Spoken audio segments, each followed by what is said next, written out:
So the Nintendo Switch 2 big blowout showcase Nintendo Direct has come and gone.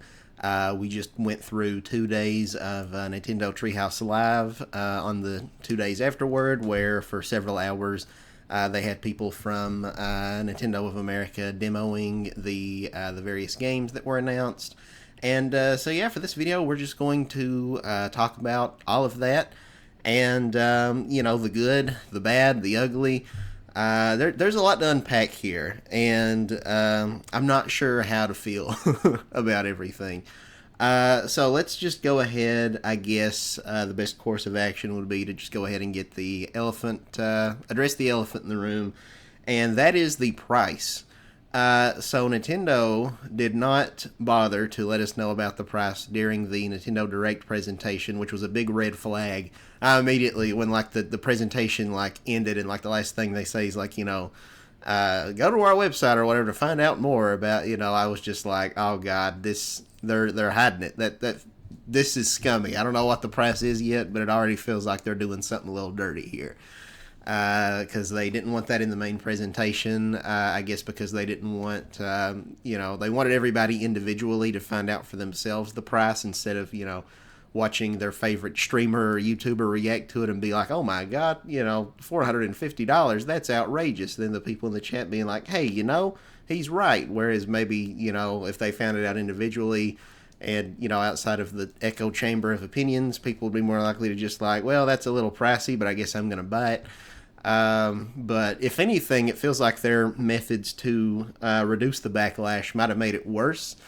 So throughout both days of the Nintendo Treehouse presentation, and they streamed demos of all these games on Nintendo Treehouse, probably 3 hours each day. So 6 hours at least. They might have streamed longer than that.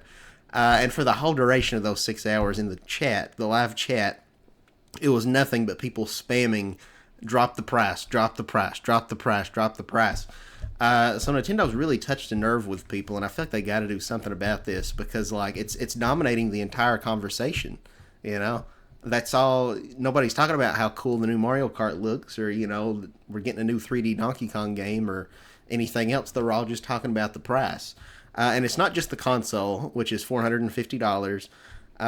Personally, that's a pill that I'm willing to swallow because from what we saw in the presentation, this looks to be a very competent, very powerful piece of hardware. This feels in some ways like Nintendo is trying to be relevant in the in the power race again, which they really haven't in decades since the GameCube. Have they had a piece of hardware that's pretty close to being on par with what PlayStation and Xbox have. The GameCube was actually more powerful than a PS2, as I understand it. It might not have had as much memory storage capabilities or something, but as far as graphics and textures and things like that, they were better on the GameCube. Not as good as the original Xbox. And I'm not Digital Foundry. I'm not a super tech person. So I'm not necessarily saying that it's as powerful as the PS5 or the Xbox Series X, and now PlayStation's coming out with the PS5 Pro, or maybe that's already out. I'm really not for sure. But nonetheless, people talk about the generational jump from PS4 to PS5 graphics and not being able to tell a super substantial difference, and so I feel like most PS5 games, if not all of them, will be able to run on the Nintendo Switch 2. Maybe with some compromises, I don't know.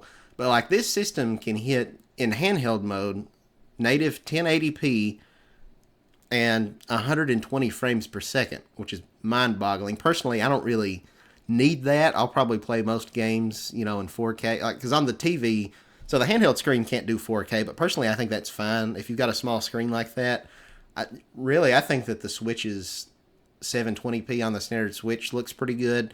I was, hoping that the next system would be higher than that, and it is. So 1080p handheld, that's perfectly fine for me. But 4K when docked, that's really impressive from a Nintendo system, and there may be some technical wizardry. There's been all the patents and rumors about, I guess Nvidia has some kind of AI upscaling technology or whatever. It's maybe carrying some of that heavy work, but there's a lot of raw horsepower that's going into this system. That's probably my most positive takeaway from the whole presentation is like, wow, as a Nintendo fan, this is like Christmas time. We're so not used to having hardware this powerful, so that's really awesome. Because again, this is a handheld too, handheld that's probably going to be able to play most, if not all, of your AAA, multi-platform games like you'd find on PS5.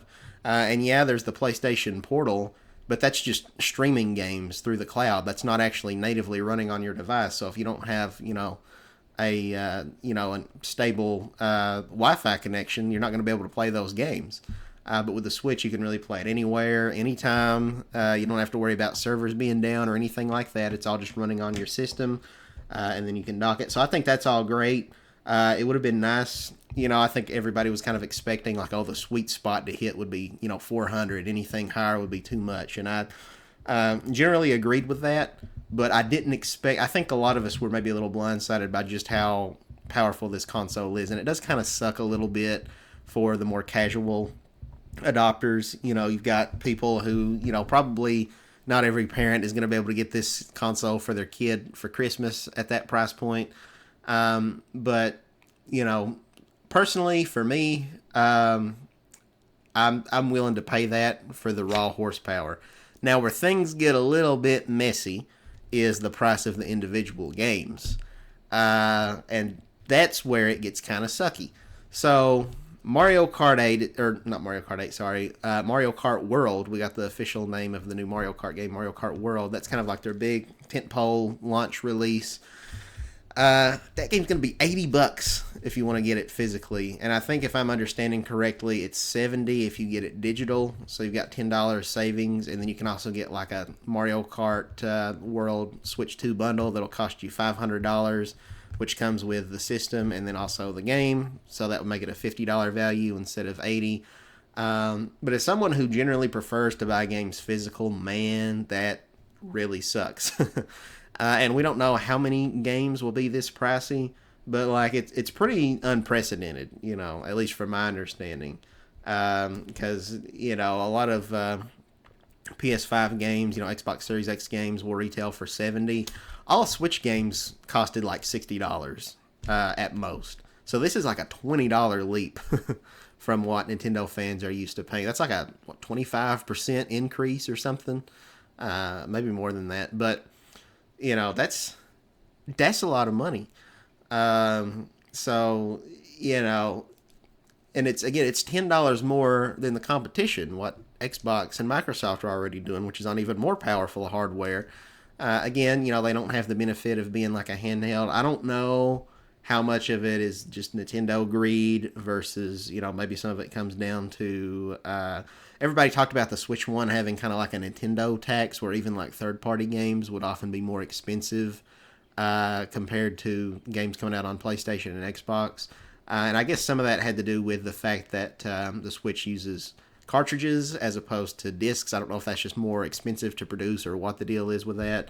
And so they're still using the little cards, and they obviously, have a larger storage capacity now, so it's more gigs on one cart. So I don't know if that's part of what's making it so expensive. If so, though, then it kind of makes you think, well, maybe Nintendo should have considered, could they have done something different with like a disc drive? I don't know. Kind of like how the PSP had like the little discs, like, GameCube sized discs are a little bit smaller. I don't know, which that might, have introduced a whole slew of other problems like no backwards compatibility.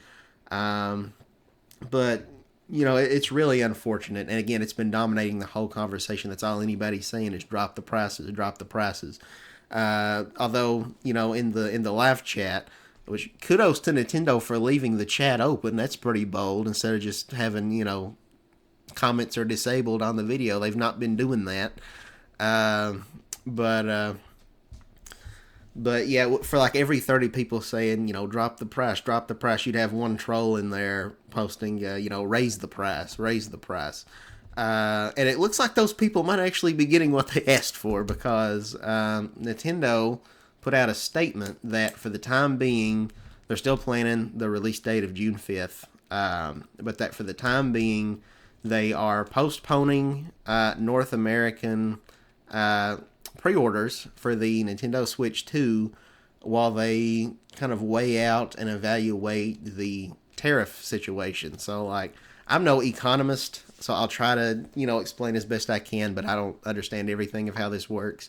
So the Trump administration, kind of a big thing that he campaigned on, and something that he's doing now is, these retaliatory tariffs on,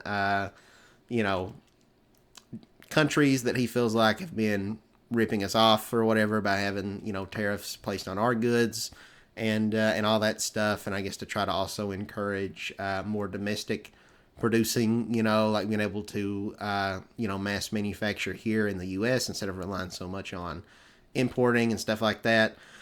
Again, I'm no economist. I hear people all the time talk about how terrible this is and how it's going to tank America's economy. But I really don't know. So right now I'm just kind of weighing this out and just kind of going to see what's going to happen. I feel like a lot of people are being too reactionary about this because we really don't even know yet what this means. Is this going to cause the price to substantially go up? Some people are saying maybe it'll cost like $700, $800 now, on American shelves. But the fact of the matter is we just don't know. So I feel like before we get all riled up, we just need to kind of play the waiting game and see what happens. Because, everybody's got different political leaning biases, so you hear different things on both sides. I've been hearing that apparently, because I think the country in question, so there's like maybe a 24% tariff on like Japan, but then there's also, I guess, tariffs on Vietnam and Taiwan. I've kind of heard some conflicting information because I saw one thing saying Nintendo's warehouses are all in like Taiwan where they're manufacturing Switch 2 units, but then another source said I think that it was Vietnam. So I don't really know which one to be completely. Maybe they're doing some in both. I don't know. But those places I think have been hit with a more hefty tariff. At least one of them, if not both, is like 40-some%, maybe like 46%, which is a lot. But I've heard that this is just kind of a Trump negotiating tactic sort of thing, and that, apparently I think Vietnam or one of those countries is maybe conceded, and so they're going to remove whatever tariffs they had on the U.S. and whatever. And so if that happens, then the Trump threats, I guess, won't be taking effect because they, got whatever they were trying to get out of the negotiation. So if that ends up being the case, then we won't have to worry about a price increase. Again, we don't know. So I'm not going to jump to any irrational conclusions and say, like, it's been a very stressful time, just the political discourse, the way it's invaded kind of the gaming space, where it's like every, gaming related news article, and you just got all these people, saying, you get what you voted for, and, yada, yada, yada, I didn't F around, but I still got to find out. It's like, we're not finding out anything yet. Just cool your jets, hold your horses. So I'm not freaking out too bad at this point. An absolute worst case scenario, and it might be kind of hard to get your hands on one early on, depending on like the stock issues and things like that. But even if these massive tariffs do take effect in the United States, I mean, like, Nintendo, they've kind of done away with like the whole region locking thing. So like you could import a Switch 2 from, the UK or somewhere, and presumably, I would imagine could get it a lot cheaper. You might have to pay extra for, shipping and handling or whatever, where it's coming, internationally. But so that's one way that you could kind of circumvent the tariffs.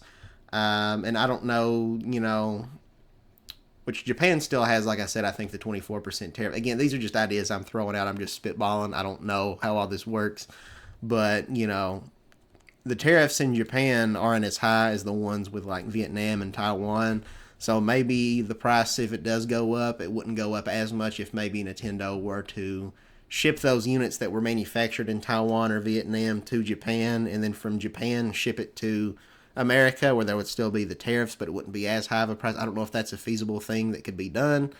But I don't know. I feel like there might be ways that you can kind of circumvent this. And also, some people are saying like, oh, the tariffs, that's why the Switch costs $450 and why the games are $80. And Nintendo, everyone's bad at Nintendo, but they should be mad at the Trump administration or whatever. But, to me, it's like, for one thing, the Switch costs the same price in every other region, if not more. Like in Canada, where they've got different exchange rates, it's significantly more expensive to get your hands on the Switch there. So, like, is that the current administration's fault? I don't think so. So I don't think the blame needs to fully be deflected off of Nintendo here.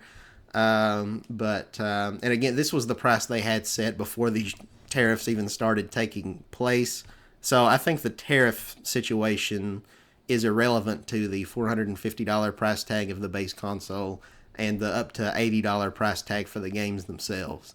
That's purely, I think, on Nintendo. Again, maybe some of that comes down to the cards being more costly to manufacture, but that's not why the console is this expensive. If the console price goes up, then yeah, that's as a result of the tariffs, but not why the price is the way that it is now. Because again, it's just as expensive, if not more so, in other countries. It's not like this is just an American problem. It's like even natively in Japan, it's still going to be very expensive. But I think they're offering like a region locked, like Japanese only version that'll be quite a bit cheaper. But yeah, so I'm not going to get the pitchforks and torches out just yet. We just need to wait and see what happens. But I feel like it's really not in Nintendo's best interest to raise the price any further, because I thought for sure, like, well, they're going to have to, before all this stuff about the tariff situation blew up, I thought, like, well, they're going to have to lower the price now because, like, again, it's dominating the whole conversation. That's all anybody is saying in the chat is just drop the price to the point where they're not even talking about how cool it is we're getting this open world Mario Kart game, or like, how impressive the tech specs are and all this stuff. It's just people saying, I ain't paying that much for that. And that's a problem. So Nintendo needs to do something about it. And it is unfortunate that the whole tariff situation has kind of muddied that water a little bit more. But, I don't know. I think it would have been more acceptable. People would have been more able to forgive the situation. Because to an extent, if these tariffs do go through, then there's not really that much Nintendo can do. But they already lost a lot of goodwill by having the price this high before tariffs. So now if they have to, please understand we've had to raise it further, then at that point people are just going to be like, nah. Maybe if you were targeting a reasonable price to begin with, but, at this rate, nah. So I don't know. But I think that's all I really wanted to say about that whole ordeal. But so $450 for the console, I'm fine paying that. For the game cart, because that sets a bad precedent. Because Donkey Kong, it's going to be $70, so that's not as expensive. But $80, if we start getting a lot of other Switch games that cost that much, like $80 a pop, that's a lot of, like, because that adds up, because you're continually buying new games. You buy a console, even if it's kind of expensive, that's a one-time investment that's going to last you for upward of, like, 10 years or more, potentially. But, video games, you're a lot more likely to play one, finish it, enjoy it, and then move on and play something else. Maybe you'll come back to it someday, maybe you won't. And so if every game is $80 a pop and not this long-term investment necessarily, that's a real serious issue, and that's going to eat into Nintendo's sales success. So, I don't know. Nintendo, they've not had PR this bad in a very, very long time, so I don't know what they're going to do about it. We're just going to have to wait and see, I guess. But ideally, in an ideal world, Trump's bluff or whatever he's doing with the tariffs, ends up getting whatever he wants out of them, and then, the tariffs won't be a thing anymore because, like, oh, it was just a threat, and now it's, no tariffs on these imported goods, and so the price doesn't go up. And then Nintendo also reevaluates and says, hey, we're also going to bump it down a bit. I don't think that's impossible. Some people might think that's way too optimistic, but, like, I think, that could be what happens. Alternatively, it might not, but we don't know yet. So we've been talking for almost 20 minutes just about the price and the tariff situation and all that. So let's move on and actually talk about the substance of what was in the Nintendo Direct. And I'm going to be honest, even before finding out about the cost situation, I was kind of underwhelmed by the Nintendo Direct. I'm not going to lie. I would give this presentation like a 7 out of 10, maybe. There was some stuff in there to be excited about, but there needed to have been more in terms of first party games, right? Like, I compare this to the big blowout January 2017 presentation for the Nintendo Switch 1, where it ended with that really great, probably the best video game trailer I've ever seen for the original Breath of the Wild. There was just like really emotional. I'd argue that trailer might be better than the than the game itself. That was a good trailer. But then beyond that, you know, it opened with like ARMS and 1-2 Switch, and those games were kind of whatever. But you had Splatoon 2 in there. That was a huge deal. You know, you had Mario Odyssey, the first 3D open sandbox Mario game in, you know, a very, very long time, since like Super Mario Sunshine on the GameCube, which I think came out like 15 years earlier or something like that. So that was a massive, massive deal, you know. A new Xenoblade game. You had Xenoblade Chronicles 2. You had a Warriors game with Fire Emblem Warriors, which, you know, not the biggest deal ever, but you know, it was something different. You know, we got Hyrule Warriors, and now we're, you know, doing a different franchise. We're doing Fire Emblem, so that was kind of neat. I'm trying to think first party wise, what else was there? You know, Mario Kart 8 Deluxe, which I was a little underwhelmed at the time because it's like, oh, you're just porting the game that's already been out on the Wii U for like 3 years or whatever. But they did, you know, add like a revamped battle mode with like a bunch of cool features, so that was cool to see, and then some extra playable characters and stuff. So that was neat. But overall, I thought it was a really solid presentation that built up a lot of newfound confidence in Nintendo after the really crappy Wii U generation. They needed that presentation to go well, and I feel like they hit the mark perfectly on every front. I don't think they did that this time. Now, granted, since I've had a chance to kind of reflect on everything that was in this Nintendo Direct, I feel like maybe I and the other hardcore Nintendo fans were not necessarily the target demographic for this presentation. It felt like this presentation, between showing like, oh, you know, 4K support, 120 frames per second, the mouse functionality with the Joy-Cons, you know, all this other stuff, it felt like they were targeting more the PC audience, and also by extension maybe the PlayStation and Xbox audience. Show like, hey, you know, we've got the horsepower now.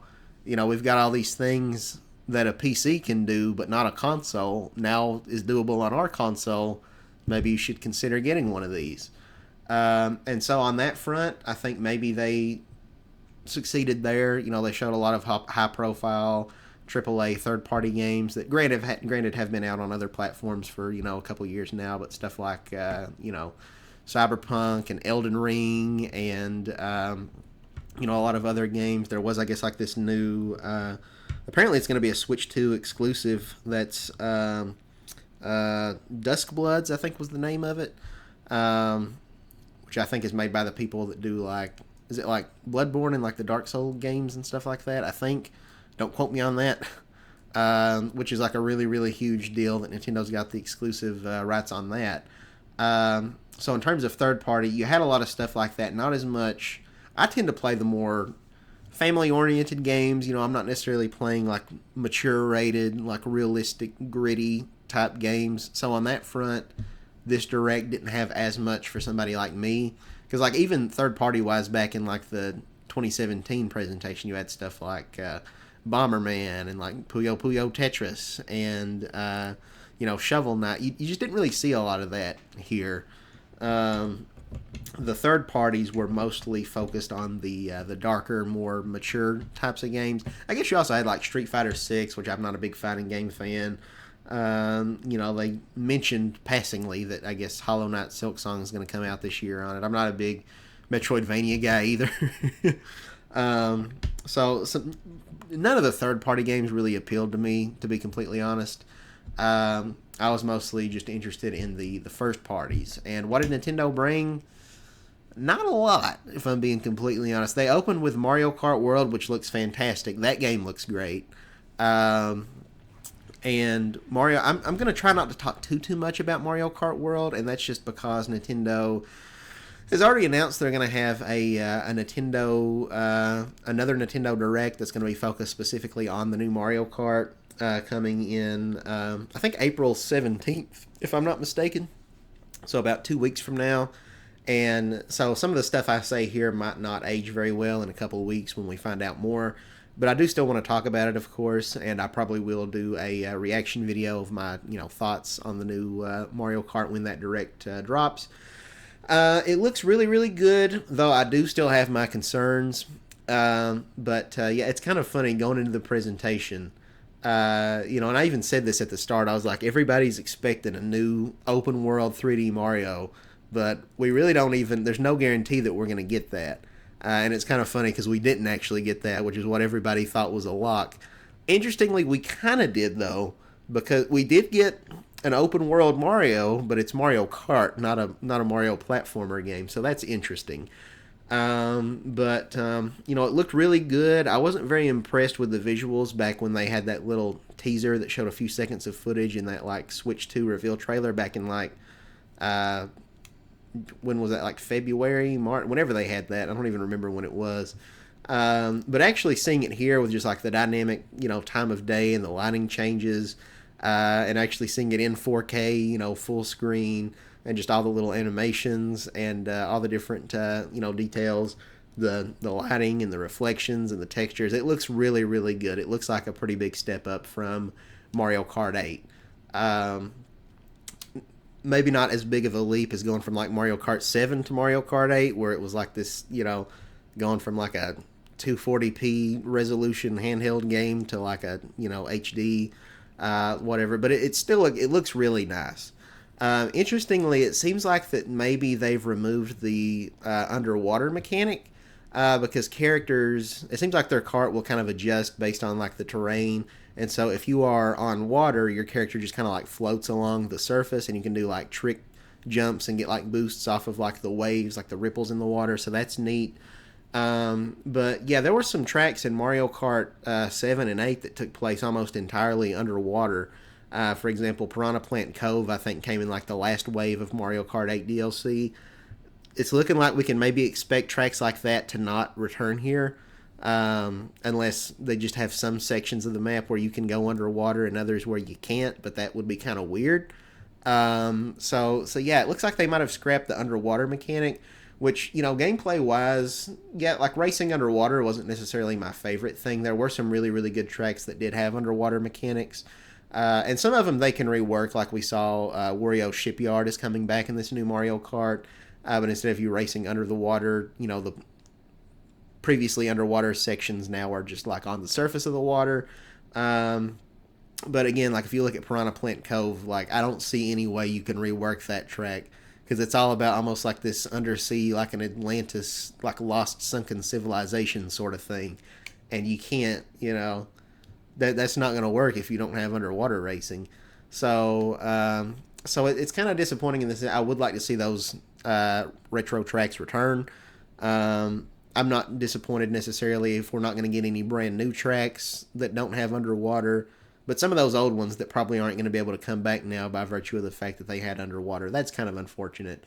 But yeah, so it's this open world experience where you can seamlessly, it's got like a free roam mode where you can go anywhere you want. We don't know for sure yet. We'll probably find out more in the Direct. They kind of hinted at this during the Nintendo Treehouse Live, but presumably this is going to be maybe kind of like a single player oriented, maybe kind of story mode sort of thing, where, you've got different objectives and challenges you can do in the open world as you race around. We saw how there was like P switches that, if you've played a lot of Mario games like Mario 3 or New Super Mario Brothers or whatever, you've got this blue P switch, it's this button Mario steps on, and then it'll make like a, timed coin challenge or something where these blue coins show up and you got like, 10 seconds to grab them or something. So we might be seeing stuff like that in the overworld, which would be pretty cool if we've got different like objectives to do and like go around. Looks like on the map, because they pulled up like a map where you can like teleport to the different tracks, like the different areas. And it looks like each level has like 10 question block icons that are like grayed out. So presumably that's like 10 collectibles, 10 of something that you'll be able to find. I don't know if that's maybe like different costumes for your characters or what. But yeah, so hopefully there'll be a lot of incentive to play the game solo and not just as a multiplayer thing. Because Nintendo, they've had some really, really good multiplayer games during the Switch 1 generation. But a lot of them are really lacking when it comes to single player content. So, like, if you don't have friends to race with, then, there's really not a whole lot of a point to playing, unless you want to play online against randoms. So that's good to see. Maybe, who knows, maybe there'll be like boss battles out in the overworld and different stuff like that, bringing elements of like the mission mode from Mario Kart DS. That would be really cool. Or maybe even have a separate mission mode that's unrelated to the open world. But we really don't know yet. I saw something kind of interesting. The Lonely Goomba on Twitter threw out this idea that he said, what if the reason that this is like an open world Mario Kart where you can drive wherever you want is maybe they're going to introduce some kind of like Fortnite-esque Battle Royale mode. And I think that could be really interesting because battle mode has always been an important tenet of Mario Kart. Maybe not as important as the main racing game. But, people enjoy the battle mode. You've got your balloons and you're going around and trying to pop each other's balloons and be the last player standing. Every Mario Kart has had some iteration of that. So bringing in Battle Royale, Fortnite elements where maybe you have up to like 100 people or something, and there's something similar to like how Fortnite has the Storm where you're all gradually, working toward this one, concentrated area for the final, the final bout or whatever. I could see that being a whole lot of fun. So yeah, I would like to see that. Unlike Fortnite though, where they introduce seasons and change out the map, presumably this one map is probably going to be all we've got, so that might get kind of boring in the long term eventually, where it's like, yeah, I've kind of got my feel of this mode. I do hope we will still get a traditional battle mode, though, because like Mario Kart Tour, the mobile game, got a bunch of, remastered versions of battle mode tracks from previous Mario Kart games that we just didn't get, like in the Booster Course Pass DLC for Mario Kart 8. So I hope we see some more of that come back. Like Block Fort is a fan favorite. And then they remade... I'm trying to remember the names of these tracks. One of them, it might have been like Twilight House or something like that from Mario Kart DS was remade in the mobile game. And then this one, I forget the name of it, but it's like a dessert-themed level with like cookies and stuff that was from the GameCube, like Mario Kart Double Dash. So I'd love to see them bring all that over.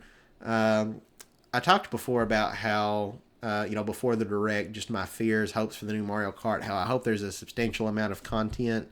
And I specifically said, I hope that they don't go back to there just being 32 tracks like has been the case with a lot of past Mario Kart games. Like when Mario Kart 8 first launched back on the Wii U, it had 32 tracks. There were 16 new ones and then 16 retro tracks. Mario Kart 7, Mario Kart Wii, Mario Kart DS, all those games launched with 32 tracks. Half of those new, half of those old, but remastered. But, Mario Kart 8 Deluxe came to Switch, and it had all the DLC that Mario Kart 8 got. So that was 48 tracks right out the gate. And then they doubled that with the Booster Course Pass, where you've got 96 tracks. And I thought to myself, I was like, 96, that's an odd cutoff number. Why didn't they round it out to an even 100? And I thought, well, maybe that's because that's going to be part of the big selling point of the next Mario Kart, is that now with over 100 racetracks. However, I don't know that that's going to be the case because people have gone through, and judging by what we've seen on the map, and it seems like there might be like a hidden section with more levels, like a Rainbow Road thing, like up in space. It looks like there's something about maybe you'll be going around getting like rainbow fragments, and maybe you have to get all of those in the open world, and then it opens up like Rainbow Road or something like that. But so far, people have counted, and it looks like there's about 29 different racetracks that can be seen on the world map. So that kind of tells me maybe we are just going to get like 32 tracks again. And if so, that's really going to be very disappointing to me, especially with this game being $80. Because $80, that would be an easier price to swallow if it's like, okay, well, Mario Kart 8 Deluxe was a $60 game, and then it got the Booster Course expansion that doubled the amount of content for $20. That's $80 to get 96 tracks. So it's like if this game straight out the gate is going to have at least that many tracks, if not more, then I guess maybe that justifies the price. If it's like, well, they're not charging, they're not rolling out like, well, it's going to launch with 32 tracks, but we'll introduce DLC that you can pay for, and eventually 3 years from now, you'll get up to 96 tracks. If that's just all there right out the gate, then it's like, okay, maybe it's worth $80 because you're essentially paying for more than a full game plus, the DLC that you're used to waiting years to get. But it looks like that might not be the case, so it might be the worst of both worlds where there's not as many tracks as you'd like, and it's also $20 extra. So then are they going to introduce some DLC later on that's going to be even more? We're going to get $40 DLC, $120 in total to get all the content? I don't know. Granted, you could make the argument that there is like double that amount of tracks, that it's more like, if there are 32, that it's more like 64, because you do have those stretches where you're driving from one track to the next, and those are kind of tracks in and of themselves. They're kind of more like how Mario Kart 7 and 8 had a few tracks that are just kind of like one giant lap broken up into sections. That's kind of what it looks like to get from like one track to the next. So if you count those, then you could say, well, there's actually like 64 tracks here or something like that. Still not as much as is in, the base game, and I don't know, or, of not the base game, but as much as in Mario Kart 8 Deluxe with the Booster Course Pass. But, that does kind of help soften the blow. But I don't know if I'm as interested in those tracks that like aren't really tied to one specific theme, but it's kind of just you racing from point A to point B to get from like one track to the next. Like, I don't know. We'll have to see in execution, I guess. One thing that's kind of exciting is, just the vast amount of characters that we're getting. I am worried about some of the cuts, though, because I really do like the Koopalings a lot, and so I'll be kind of disappointed if they all get cut in favor of the freaking Moo Moo Meadows cow. You got, like, Spiky and, like, the Goomba and, like, all these random, or Pokey, rather. I said Spiky. Pokey is his name. There's another Mario enemy called Spike. He's also in here. Yeah, so you can race as all these obscure, weird Mario. You can race as like one of the not the elephants, the dolphins. I mean, one of the penguins from Mario 64. So you've got all these weird characters. Some of them I'm excited to see, like Nabbit. That's pretty cool that he's in there. I'm trying to think if there's any others where I was like, oh yeah, Hammer Brother. That's pretty neat. I'm glad we got Hammer Brother. But a lot of them just very random, weird enemies, and so it's like if they're putting in all these random characters, then like I sure hope that they don't cut, again, the Koopalings. Also Kamek, he just got added in the Mario Kart 8 DLC finally, after all these years, because Kamek was originally, like in the beta version, supposed to have been in Mario Kart 64 back in like 1997. Was that when that game came out? But he didn't end up coming to Mario Kart until like almost 25 years later or something like that. But we've seen that there's going to be some kind of like a Kamek or Magi Koopa item that you get now. So I hope that doesn't mean that he's not playable. I feel like you could still have Kamek playable, but still also have that item that features him, because like you've got a bunch of characters like, you can race as Charging Chuck. But Charging Chuck's also appear as a hazard on the track that you have to dodge. So, so hopefully Kamek is still in there. I've had some people tell me like, oh yeah, you can see Kamek in one shot of the footage. I'm not so sure about that. I thought so too at first, but I think it's just the penguin, the Mario 64 penguin. The way the back of his head looks almost kind of looks like the hood of Kamek's robe, and it's, a similar shade of blue. So I don't think Kamek's been confirmed yet, but I really hope he's there, because he was like probably my favorite addition from the DLC. And again, the Koopalings, I love Ludwig. Then there were some more characters that were in Mario Kart Tour, like, King Bob-omb and Dixie Kong. And, I don't think we've seen Funky Kong yet, or Diddy, so it would be unfortunate if they get cut again after just returning in the Booster Course Pass. I don't know if we've seen King Boo. I don't know if we've seen Petey Piranha yet or not. And then, of course, we've not seen any of the not third party, but the Nintendo characters from other franchises like Link and, the Animal Crossing Villager and like the Splatoon Inkling and stuff like that. Or Mii characters. So will we be getting those? I feel like Mii characters probably, because I think, they just announced that Tomodachi Life game. So I think Nintendo has heard the demand, and maybe in the Switch 2 era is going to focus a little bit heavier on Mii's again. So we'll probably get those at the very least. What about like Rob the Robot? That was an obscure one from Mario Kart DS. I won't be devastated if Rob doesn't come back. I'm kind of whatever on that. Same with like Mario Kart 7 had like the friggin' Hunting Queen from Mario Galaxy, which is just really random. I love Mario Galaxy, but Hunting Queen's kind of an odd choice. Um, but yeah, I hope we see a lot more characters beyond the ones they just showed, because like this already is maybe like the biggest Mario Kart roster we've had. But if this ended up being all the characters, I wouldn't necessarily say it's the best, because a lot of it's just random characters that I personally don't really want to be playing as. I'd rather have some of the other ones that were in Mario Kart 8 after the booster course passed, or like we're in Mario Kart Wii that we just haven't seen yet. So we'll see. Again, I don't know if they're gonna. I feel like it's good marketing to have those characters from other Nintendo franchises in there, your Links and your Inklings and stuff. And it would be cool to get more on top of that. I'd love to get like Olimar from Pikmin. I'm not necessarily one of those people who was like, oh, the next Smash Brothers, I hope they do or the next Mario Kart, I hope it's a Super Smash Kart. I was never in that camp. I still want it to be fundamentally a Mario Kart game. But, I'm open and I'm okay with the idea of having some guest Nintendo characters. Um, they could do. Samus would make a lot of sense with like her ship, as a vehicle. Considering we've got Metroid Prime 4 coming out, I think that would be good marketing to maybe reach a new demographic. And then like Star Fox, you could have Fox McCloud driving like the R-Wing could be a vehicle. You could put Captain Falcon in there and the Blue Falcon, and then you got so there's a lot of possibilities for other Nintendo characters they could represent. Maybe they're dialing back on that, and that's why I've got so many random like Mario enemies. Maybe they really are just making it a full-fledged just Mario focused Mario Kart game again. Or maybe we'll get some of those other franchise characters as DLC or something. I don't know.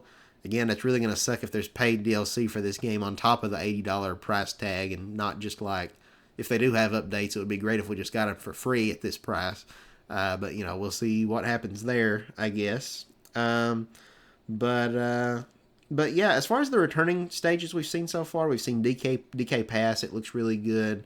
I never really cared for that track very much on the DS or on the 3DS, but it got a really nice visual overhaul here. I think it looks pretty good. So I think I will enjoy that track now.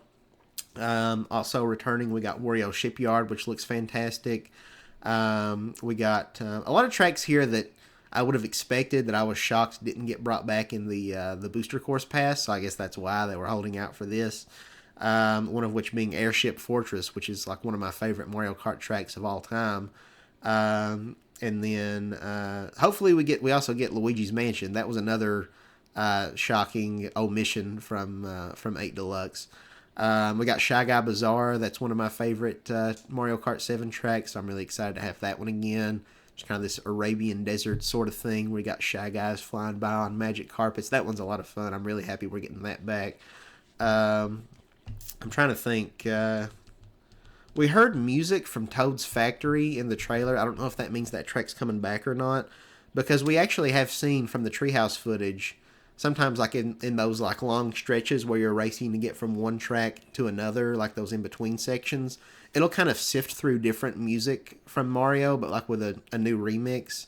And sometimes it's from other Mario Kart tracks from previous games, but then other times it'll be like one of them I noticed they had like a remix of like Piranha Plant's Lullaby from Super Mario 64. So just because we heard that music, I don't know that that's a guarantee that that track's coming back. And some tracks that seemingly are back might not actually be. Like we saw one track that's got like dinosaurs and stuff that look similar to the ones from Dino Dino Jungle on Mario Kart Double Dash. But it seems like that's actually going to be an original track that kind of maybe reuses some ideas from that one, but isn't actually Dino Dino Jungle. So I don't know. I would have loved a Super Smash Brothers Ultimate situation where instead of everyone is here, it's everywhere is here. Da da da da da da da da da, and we just had every single racetrack throughout series history, more or less. But it looks like we're not getting that.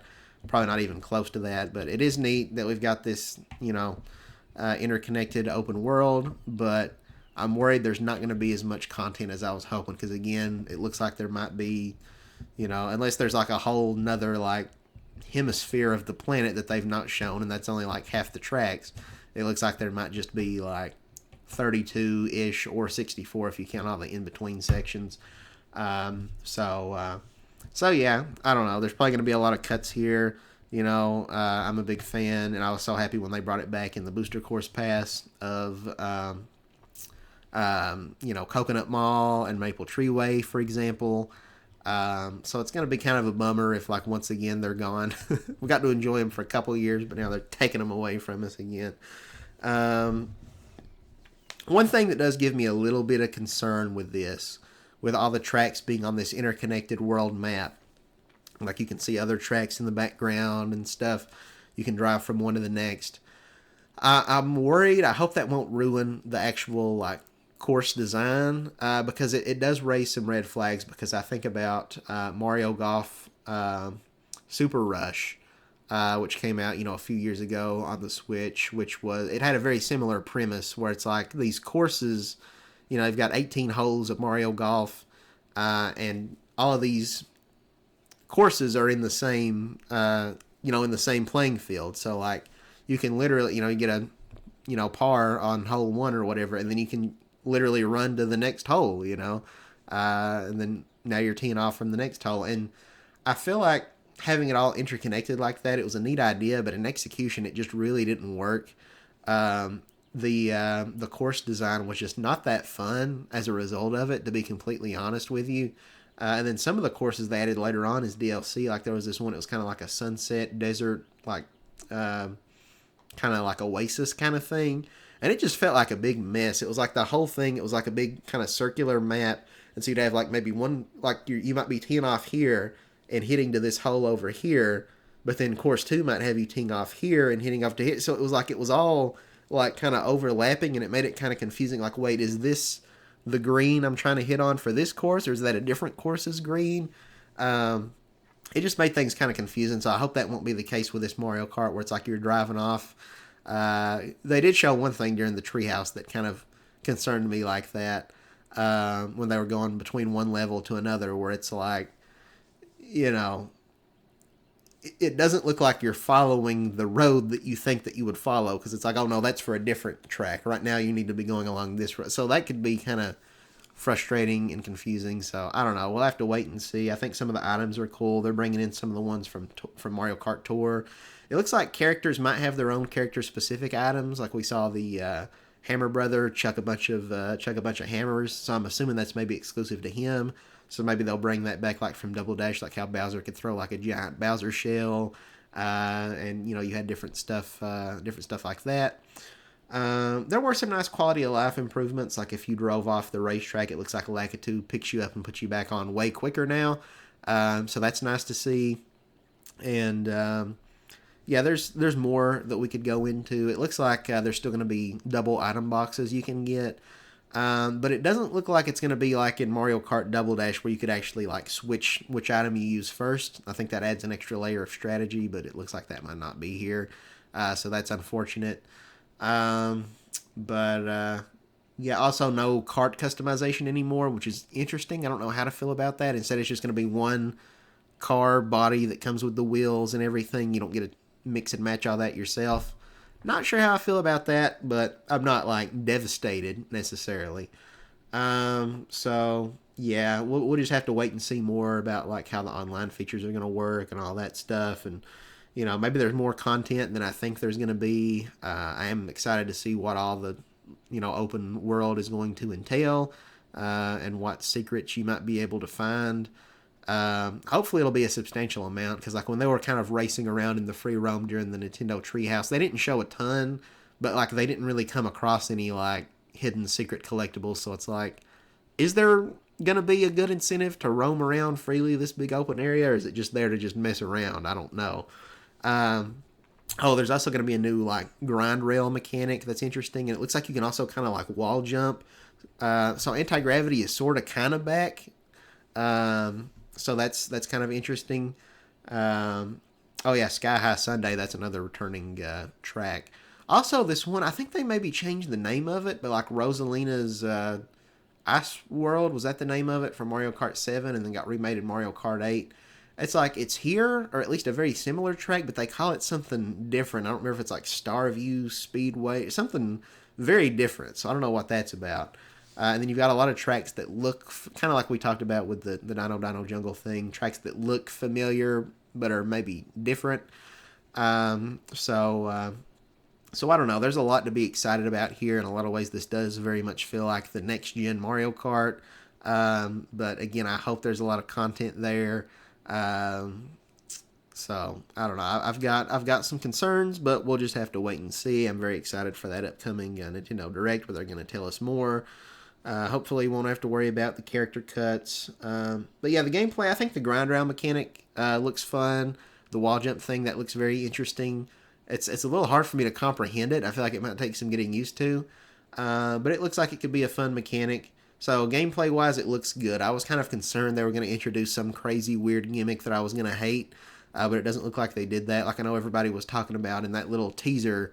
What's this? Looks like a Happy Meal bag under the Yoshi Diner, and I guess all that does is just change your character's costume. We've not really talked about costumes.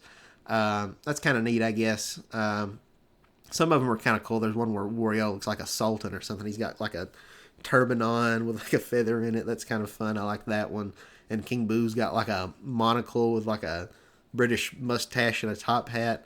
That made me think. I don't know if anybody knows what I'm talking about, but if you remember Flipnote Hatena back in the day, where you could upload flip notes, and there was this one user named Gizmo who was really popular, and he did this one. It was like a music video thing. It's like, you're driving me crazy and I'm gonna lose my mind. Y'all know what I'm talking about? And there was one scene where like it showed King Boo. He has like a little one of those like chained watches, and he's got a mustache and a monocle and stuff, and it says like British stereotype alert. It was very random. I don't know what that had to do with the rest of the flip note animation, but but yeah. Oh, also there's one where it's like Mariachi Waluigi, where he's got like a poncho and a sombrero, and it's like, are they referencing the Waluigi's taco stand meme? um, so I don't know, but so that was kind of funny. But on the whole, I don't care too much about different costumes, except for like if it's themed around a specific game or something like that. So like if we get a Dr. Mario skin for Mario, I'm all here for that. Or like if Wario gets one where it's like his biking outfit from the WarioWare games, where he's got like the like the denim vest jacket thing that he's wearing with like the fingerless gloves and stuff, and the pink pants and the purple shoes. That would be a cool one to see. And he's got his motorcycle helmet on, stuff like that. Those will be the types of costumes that interest me, ones that are canonically like from other Mario games. Oh yeah, something I was gonna say when people were speculating about what that bag did, that ended up just being like a changes your costume or whatever. Some people were saying, oh, is it gonna be like an ultra turbo thing, or is it gonna be like the Wonder Flower from Mario where it augments the level? But I don't know. I'm kind of glad they're not like reinventing the wheel. No racing pun intended. But I've talked for a long time. I said I didn't want to talk too much about Mario Kart. I didn't want to talk too much about the tariffs either, but we've spent like almost an hour talking about just those two things. So let's move on. And we'll talk about, I guess next we'll talk about what they ended it on, which was Donkey Kong Bonanza, which, clever wordplay. I'll give you a slow clap for that, Nintendo. This game was interesting. They showed it. And I'll be honest, the trailer, I don't think, at least for me anyway, because again, I can't help but compare this presentation to the 2017 January Blowout Switch 1 presentation. I'm really glad that we are finally getting a new Donkey Kong game, and that it's like a 3D sandbox kind of game. I've wanted a game like that for a long time now. But I don't think that the trailer lived up to the same hype as the Super Mario Odyssey trailer when that game got unveiled. It just had that bombastic music, just that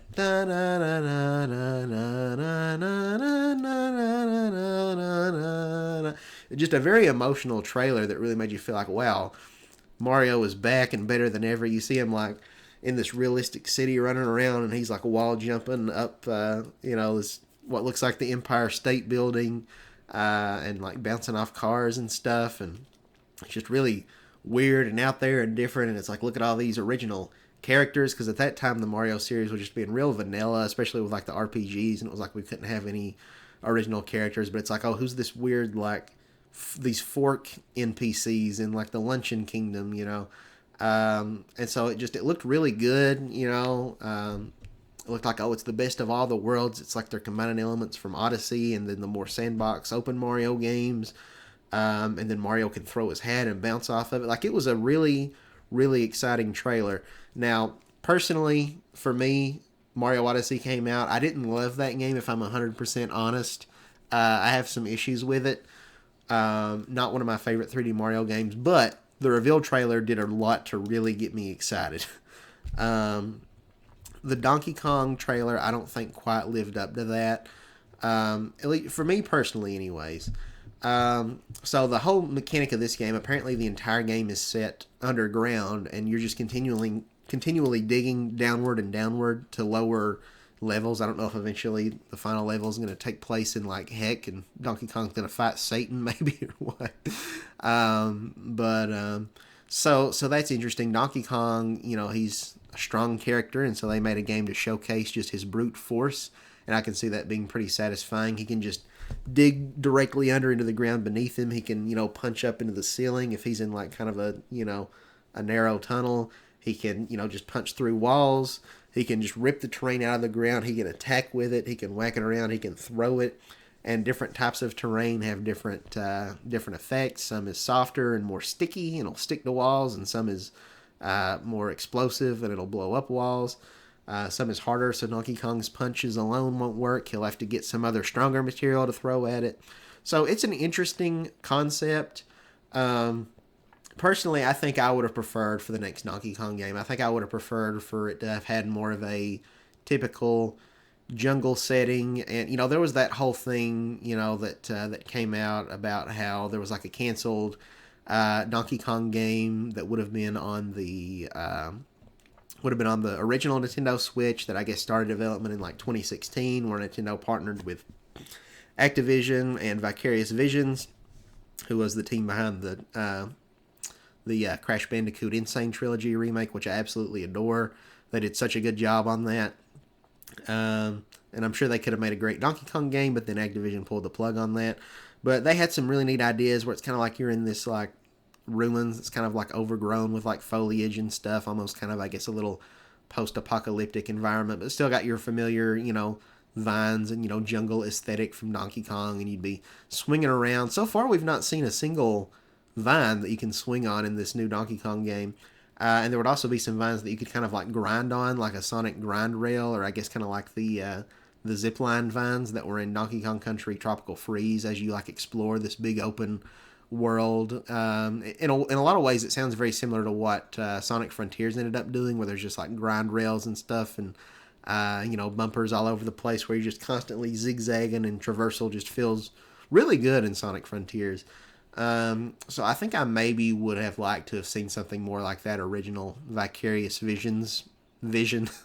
But then unfortunately Activision shut the company down and did all kinds of other weird things, because Activision's a tone-deaf company that's just kind of a mess. So that game ended up getting canceled, and then Nintendo, I guess, decided to internally do their own thing here. Presumably, I don't think it's been confirmed, but presumably this is the same team that made Super Mario Odyssey. And so, you know, gameplay-wise, the Nintendo Treehouse did 3 segments on the game. The first one is, like, the very starting area where you're in this, like, kind of just typical, you know, mine shaft area, you know, just underground, you know, punching through dirt and rock and stuff. And it looked really good. I felt a lot better about the game after having seen that footage. And then the other 2 segments of Treehouse Live, they showed this underground. It was like a more tropical area, but it's like, they explain it's like you're beneath the ocean. I don't know how that works, but it's like you can see the ceiling way, you know, 100 feet above you is like the bottom of the ocean. So you're beneath the ocean, but you're not wet. I don't really understand how that works. But you can still see the ocean. I was a little bit less impressed with that environment personally.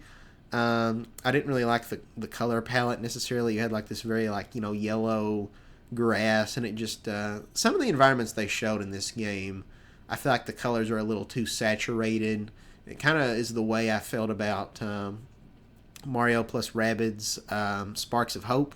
Had a lot of environments like that where it's like, I don't know, the color palette's just like weird. Like it's a lot of like bright colors, and it's kind of like off colors, like not what you would expect to be the color of grass. And there's just a lot of stuff like that. It almost kind of reminds me of sort of like the way that the color palette looks in a game like Fortnite.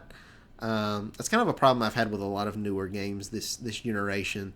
So I don't know. Maybe that's just me. I don't know if anybody else has a problem with it. Some of those areas had a lot of kind of dense like fog and stuff.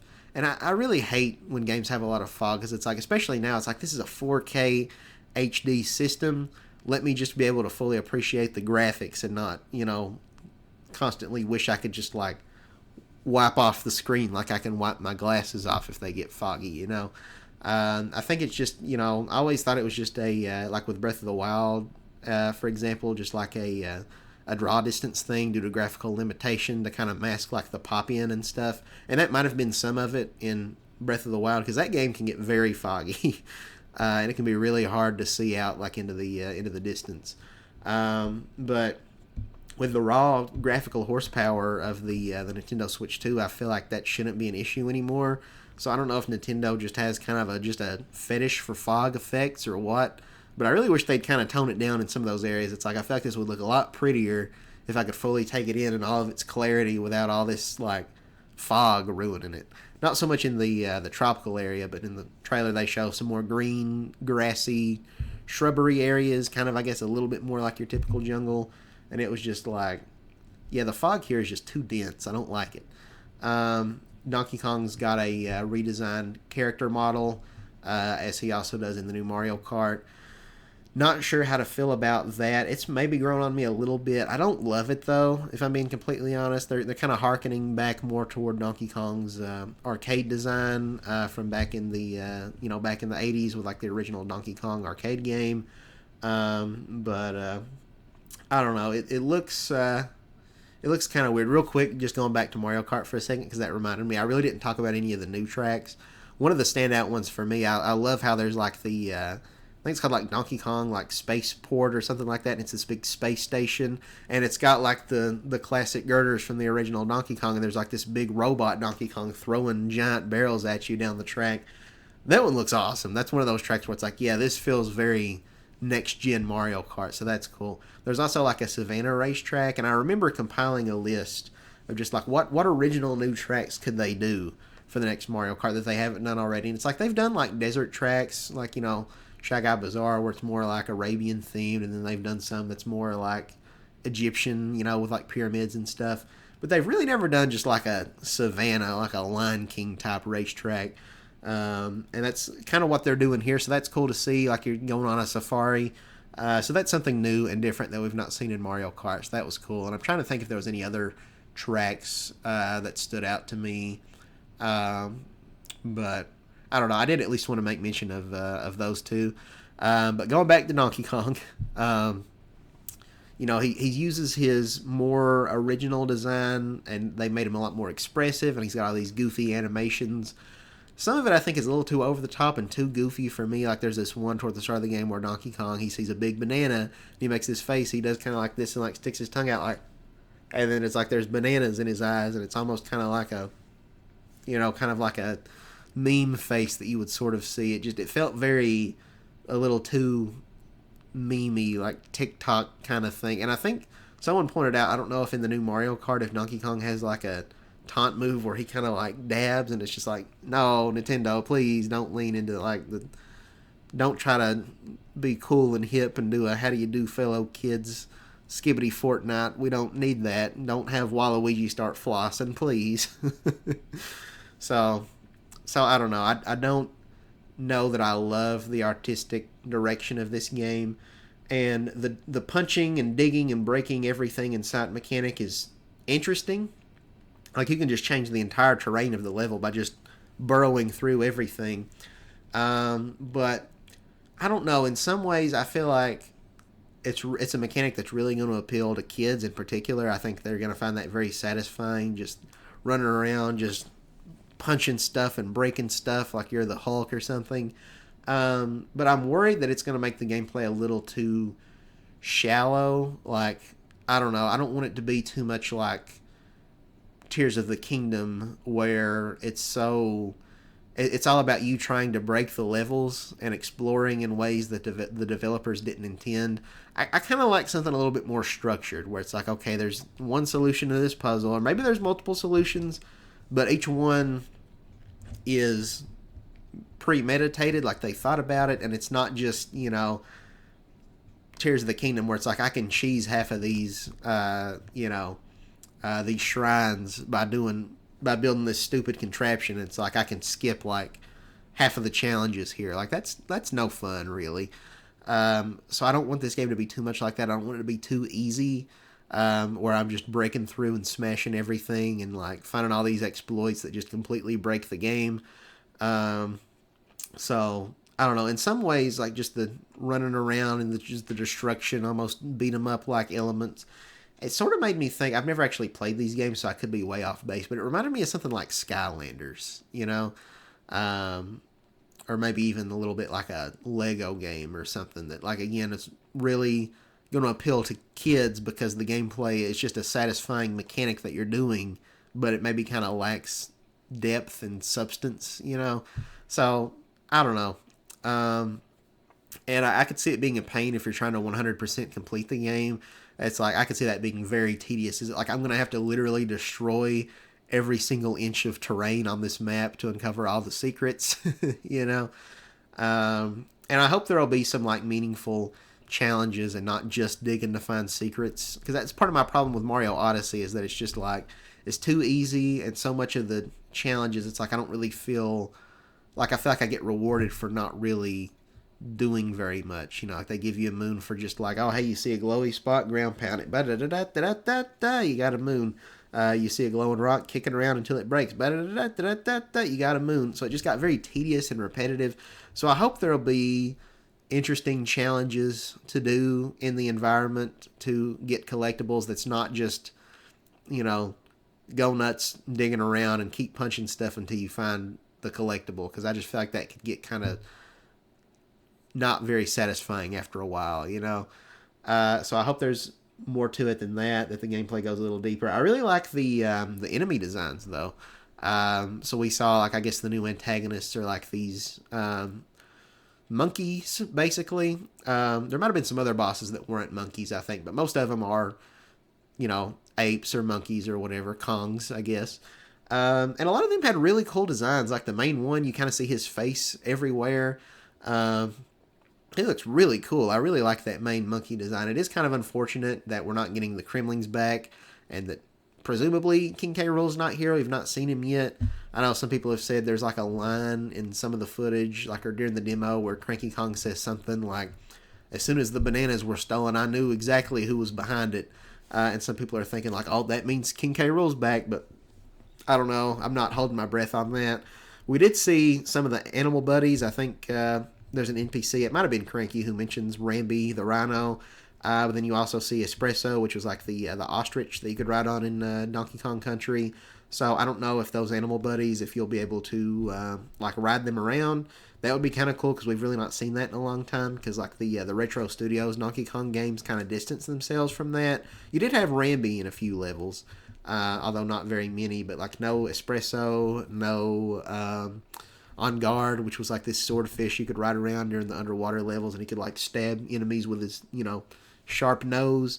Although I don't even know if this game's going to have underwater swimming, because there was a couple moments where they show Donkey Kong in the water, but he's just kind of paddling on the surface. He doesn't like dig down. And there's one part where it shows a collectible under the water, but to get it, they do something to drain the water instead of actually having him swim down there. So it's like, can you not swim down? I don't know what I guess Nintendo, they've become like hydrophobic during the Switch generation between Mario Kart and Donkey Kong. They really don't want you to be able to swim underwater anymore. I don't know. But that was interesting. That was a little bit weird. Which a lot of people say underwater levels aren't their favorite levels in most games. So, maybe that was their mindset. Like, people don't like swimming underwater, so we're just not going to bother.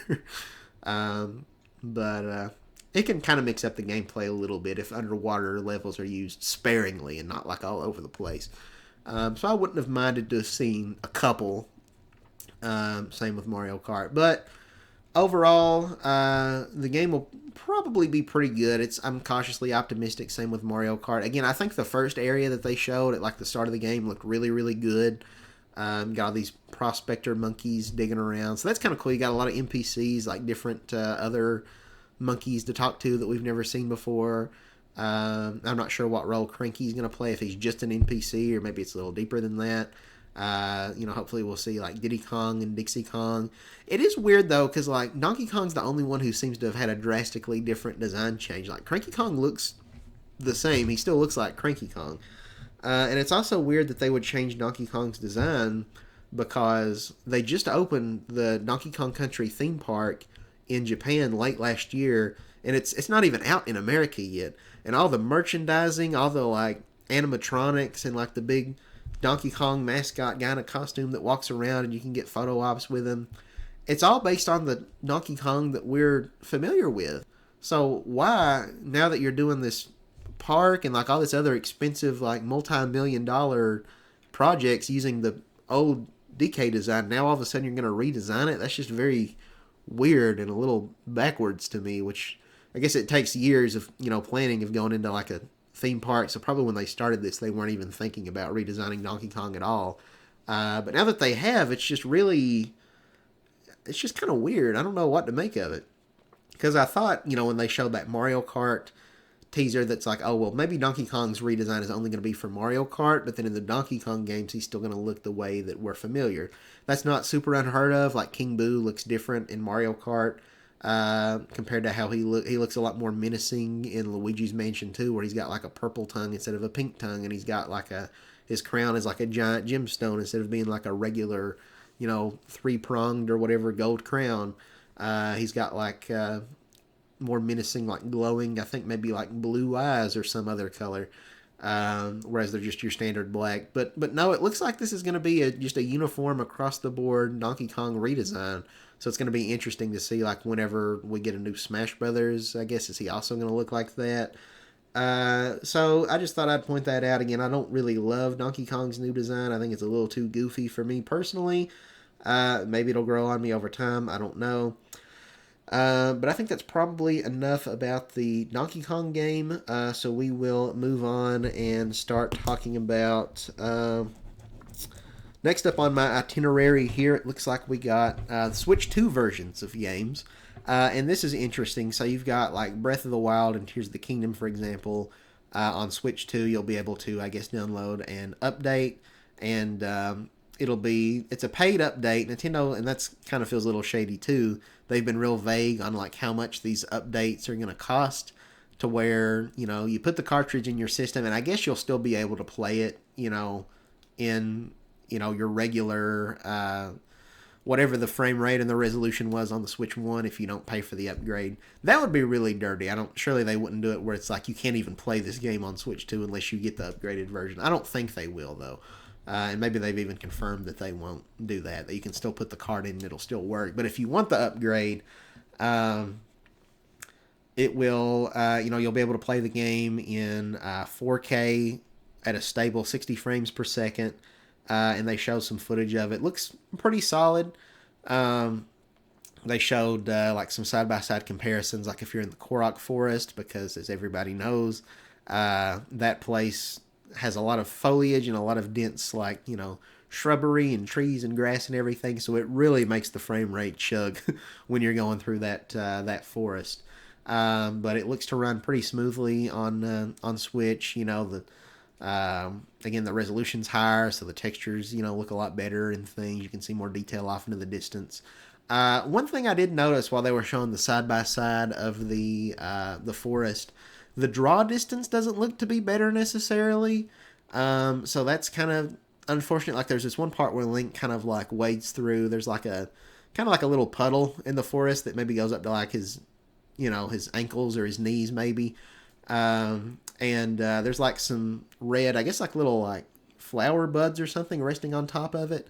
And those don't show up until Link is like right on top of it almost. Like they're not there, and then you get close and then you can see him fade in pretty close to where Link is at. Not like far off in the distance, but just kind of like right where he's at.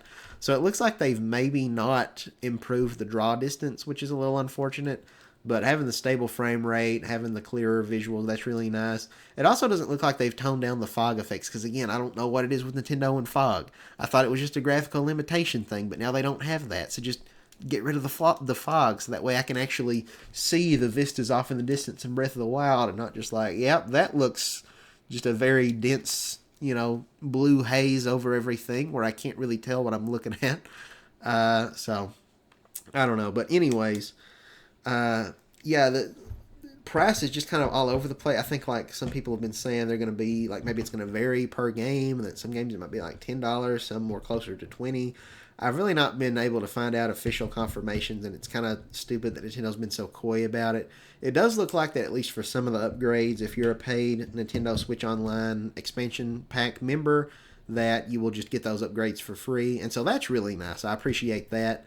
They specifically said that Tears of the Kingdom and Breath of the Wild will be that way.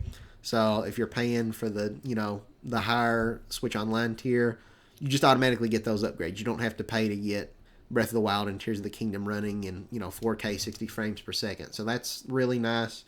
But it doesn't look like it's going to be that way for every game, though. Like, again, they're being so coy about it. It's like we really don't know. It's all so confusing, and it's frustrating at Nintendo. It just feels scummy. It's like they don't want us to know. Maybe they're still trying to figure out how they're going to price everything. It would be really great if all that was on the Switch Online expansion pass and we didn't have to pay for any of them if we're a paid online member. But it looks like that's probably not going to be the case. Or maybe they'll add them later, but if you want to be able to play those games in 4K 60 FPS, or in some cases maybe 120 FPS, you have to pay right away. But if you wait a few months, it'll get added for free later on. I don't know how that's going to work. But it looks like each one, or at least most of them, are going to come out with some kind of extra content or like expansion. So a couple of ones they specifically showed, Super Mario Party Jamboree, and then also Kirby and the Forgotten Land are going to be getting expansions. Now, I'm hoping I'll be proven wrong about this, but neither of those looks that compelling to me, I'll be honest. So the Mario Party Jamboree expansion, it comes with like 3 new, I guess like 2 new modes, but then also like some new stuff for like the main like regular party mode. But like there's this new Bowser like TV mode. I forget the exact name of it, but it utilizes the camera that they're selling. So that's one where it's like the camera is sold separately. So to really even be able to experience this thing that I'm already having to pay more for to get it with like the 4K graphics and everything, I also have to have the $50 camera.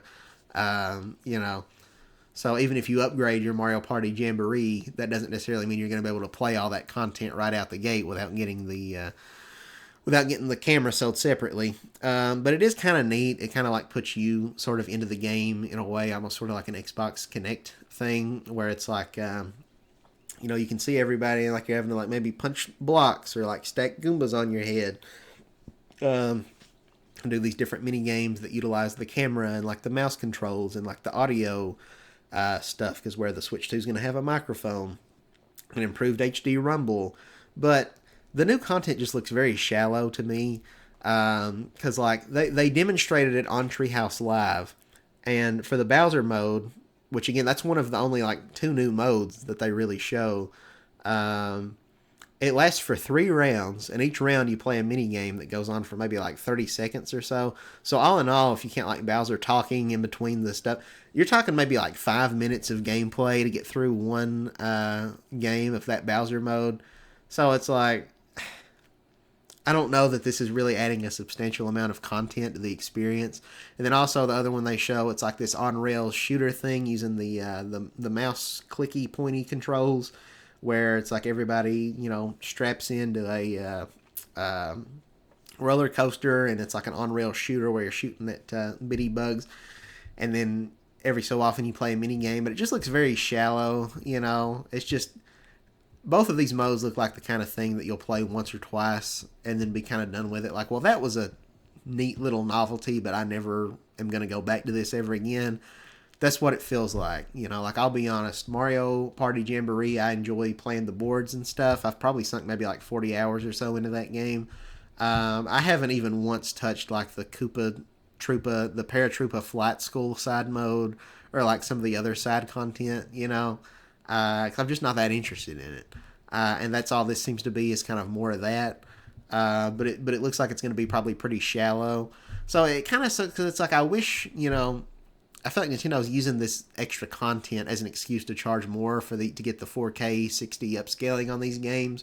Where it's like, I'd rather just pay less in some cases to get this without the content. I feel like that should be an option, but it's not. And then Kirby and the Forgotten Land is going to have some kind of expanded campaign, I guess, or extra mode. I'm not really excited for that either, because it doesn't really look like we're getting brand new levels. It looks like they're just repurposing existing content, and like you're going to go back through levels you've already played before, but now you're taking different routes, and it's like you're fighting all the same enemies, but now it's like a harder deluxe version, and they've got like a crystal on their head or something.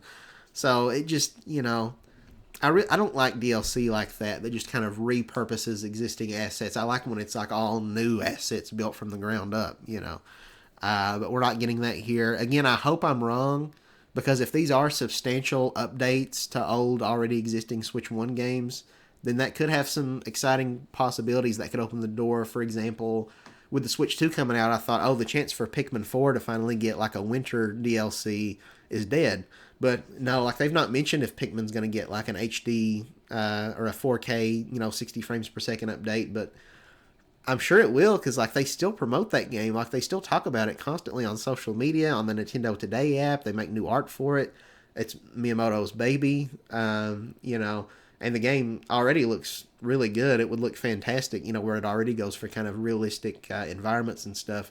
Would look great, with the improvements on the Switch 2. So it gives me a glimmer of hope of like maybe they're going to come out with a, expansion for Pikmin 4 that'll be part of this 4K 60 version you get, that's going to add like a brand new winter level, because like all the other seasons are represented. We got like the springtime level and the summer level. The summer level's got like a backyard barbecue thing going on. You got the spring level where it's like, falling like cherry blossom leaves, and then you got the fall level where it's autumn, and you've got like the orange and yellow and brown leaves and stuff. But there's no winter level, and if you know me, I am a slut for winter levels. So please. I'd love to have a winter level to go through and, again, play the game with better resolution. Maybe they could even add in, like Pikmin 3 Deluxe added where you could play co-op through the whole campaign. The levels are a lot bigger in Pikmin 4, so I guess maybe that just wasn't feasible with the hardware on the original Switch. But if they could add co-op into Switch 2, or maybe even like revamp the versus mode content, like bring back like Bingo Battle and have like some new original maps and stuff like that, would be really, really cool. Or like bring back like a more proper like mission mode, so that could be an exciting possibility. Same with like Super Mario Brothers Wonder. If they want to do like a 4K upscaling of that game, then maybe they'll add like some new content. Maybe give us some proper boss fights, because one thing that people thought kind of sucked about the game was the boss fights, or lack thereof. But, a new world with some new levels, that would be really awesome. I wouldn't complain about that. New wonder flowers that transform the level in unique new ways. So we'll just have to wait and see, what all Nintendo does with that. I have to imagine they're probably going to want to go back and update most of their Switch 1 games in, 4K, 60 frames per second. For Breath of the Wild and Tears of the Kingdom, the updates aren't as substantial. It's like this, and it's kind of interesting. I don't know if I see me using it, but it's neat. It's like this through the smartphone app, like it syncs up with your phone, and so the game will tell you. You'll hear like an automated voice, like Siri, basically telling you, turn left in 300 feet. Like it's guiding you to like the location of Koroks and stuff, like a GPS. So that's really fascinating. So that's interesting. It does make me wonder, like, are they going to go back and update? Super Mario Odyssey to run at 4K 60 frames a second, and if so, are they going to add something new to that? It would be so weird to update Super Mario Odyssey after all these years with like expanded content. But what if they do that? What if this is how we finally get like Al Delfino, like was used to be on the the map, and then they like edited that out for whatever weird reason. I still don't know what that was all about. But yeah, then we know Metroid Prime 4 is also going to be compatible, and then like Pokemon Legends ZA, those games are going to have a 4K Switch 2 version that you can buy instead of the Switch 1 version. I don't think they're going to have any extra content though. It's just going to be better graphics and resolution. And then in the case of Metroid, you've also got the pointer controls with the mouse. But I think they're still going to be fundamentally the same game. They're not going to want to make people who buy it on Switch 1 feel like they're getting a lesser version in terms of like that they're going to be missing out on some of the content and stuff. That would be, I guess, kind of dirty. So I don't think they're going to be doing that. So that was a thing. So we talked about all the Switch 2 versions of games. Something else I got noted down here, I put DS Download Play is back, but now with online. And of course, it's not actually DS Download Play, but a very similar feature where you can, they introduced in the last Nintendo Direct where you can like share your digital games. You can like lend them out to people.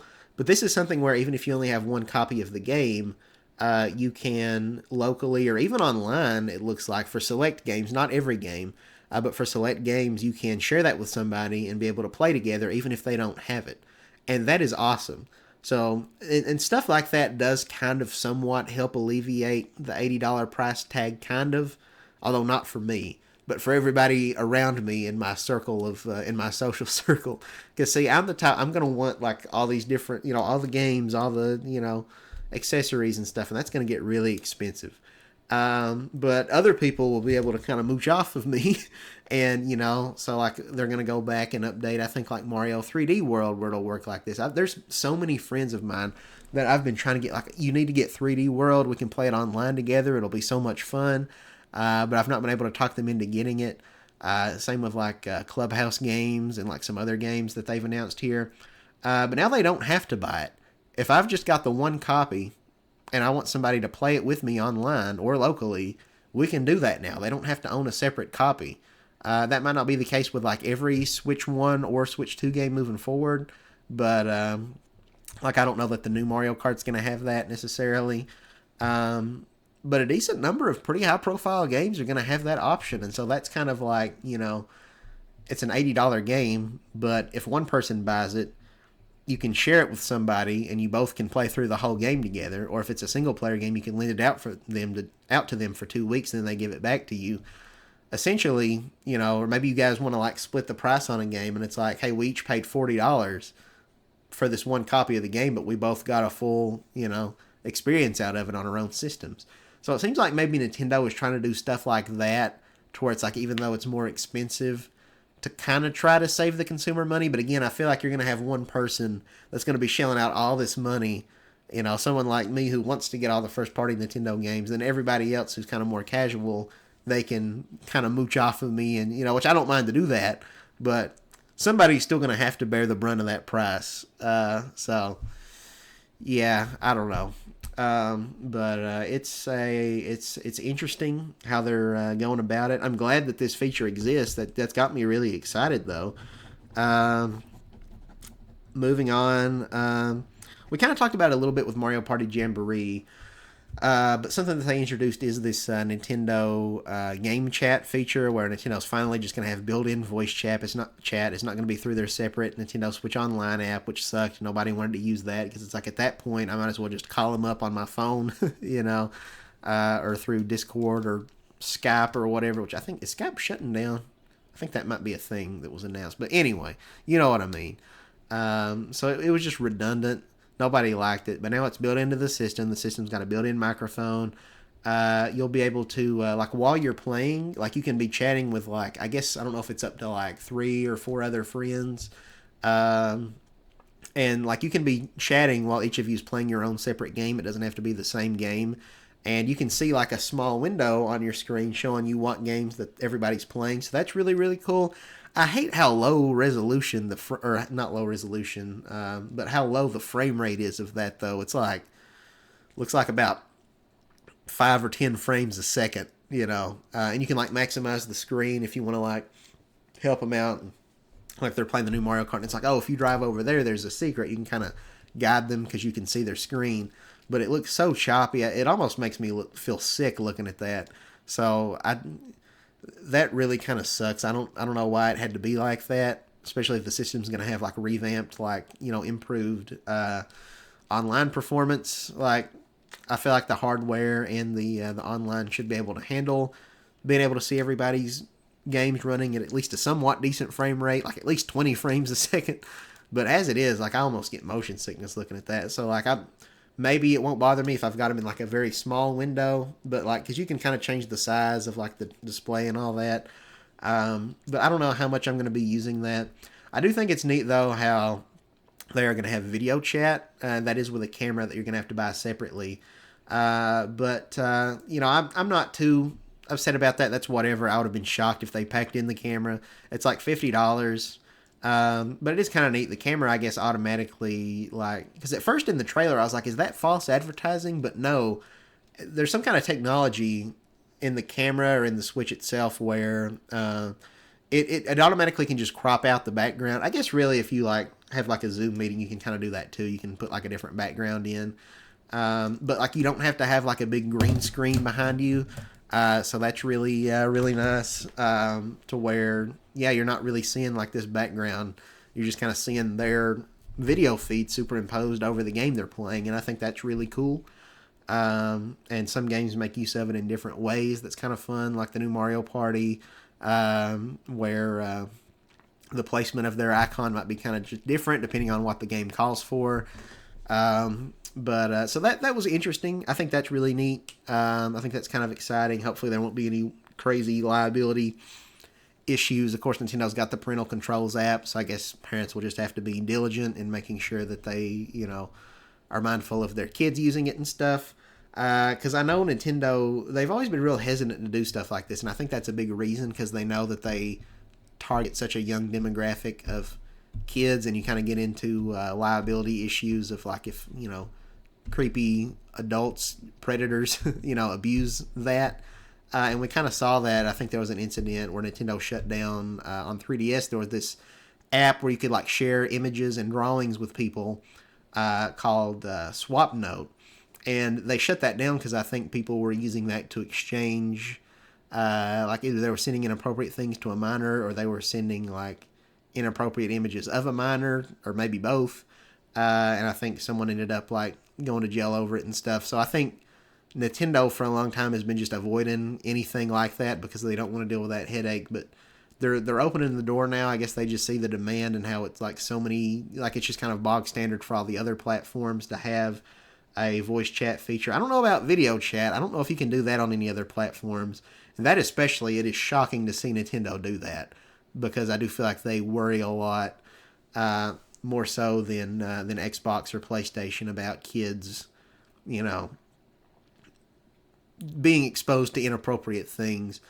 Xbox and PlayStation, they don't care. If you want to, drop an F-bomb in Call of Duty while playing against 5-year-olds, whatever, But Nintendo takes that a lot more seriously, and I do think that is good.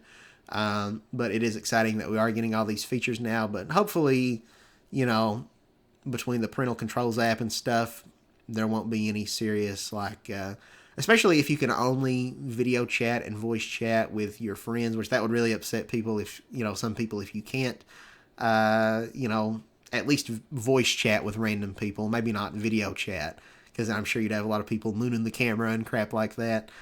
So that probably won't be a thing. But voice chat, people are going to be upset if you can't do that with random people natively, like in Fortnite or Overwatch or whatever, through your system. So hopefully you can, but we'll just have to wait and see. But yeah, so that's that. Next up on the itinerary here, and I've got 2 exclamation marks on this one, we have GameCube coming to Nintendo Switch Online. This was my pop-off moment. This was like the biggest deal for me through the whole presentation. This got me really, really excited.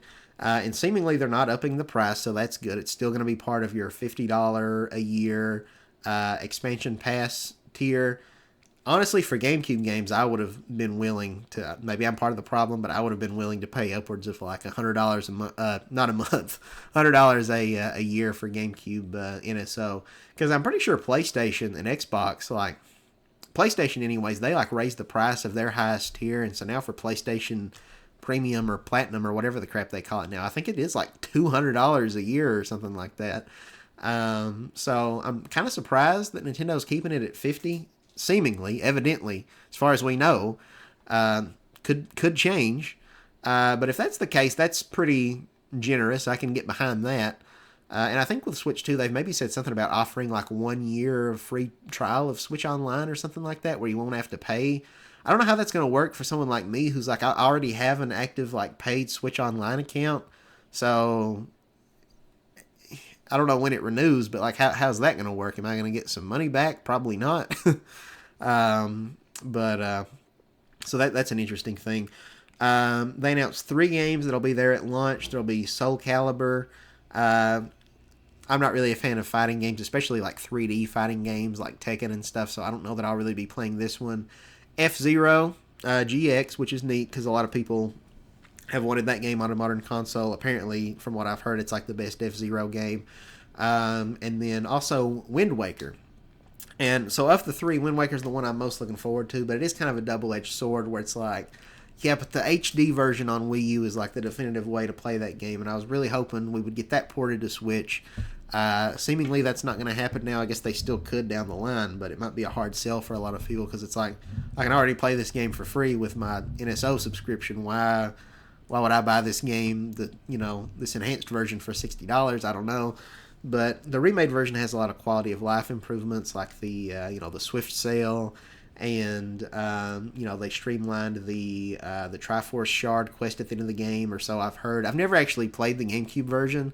I've only played the Wii U version of Wind Waker, and I absolutely loved it. It's my favorite Zelda of all time. I adore that game. But knowing some of the downsides from the GameCube version that were fixed in the remake, I don't know how much I will love playing the original Wind Waker, like the sailing in particular. Having to manually change the wind direction every single time, and not being able to just use the Swift Sail that you can get in the remake at the auction house that just kind of overrides the wind, and you can just go max speed no matter what direction you're facing, made exploring the overworld so much more convenient. I'm gonna have a really hard time, going back to the original, not going back to experiencing it the first time. So I don't know. So that kind of bummed me out a little bit. And I also love how it was widescreen. And some GameCube games will have widescreen on NSO, but only if that was an option in the original version. I don't think the original version of Wind Waker had that. And then I really liked just the improved like lighting and stuff. Sometimes the bloom could have been a little bit too much in the Wii U version, but I imagine if they re-released it on Switch, they might tone that down a little bit. That'd be an easy fix. But otherwise, I thought the remake version looked, considerably better. The old version still holds up, but yeah, so I'm kind of mixed about Wind Waker coming to NSO. I'm assuming probably eventually we'll get Twilight Princess as well. They didn't mention it yet. They didn't mention Metroid Prime 2 either, which is so weird because it's like 4's about to come out. You'd think they'd want to give us 2 and 3 ahead of time, which 3's only on the Wii. So like, I don't know. So that's kind of a mess. They gave us Pikmin 1 and 2 before Pikmin 4 came out because Pikmin 3 was already on Switch. That was great because I'd never played Pikmin 1 or 2. And likewise, I've never played Metroid Prime 2 or 3, so I'd love to play those before 4. That way I can really appreciate, the improvements, how they iterated off the other games and understand the story. But I don't know if that's going to happen now, so that's kind of unfortunate. But they did announce that eventually coming to the service, they announced a handful of other games like Fire Emblem. Is it Radiant Dawn? Is that the GameCube one with Ike?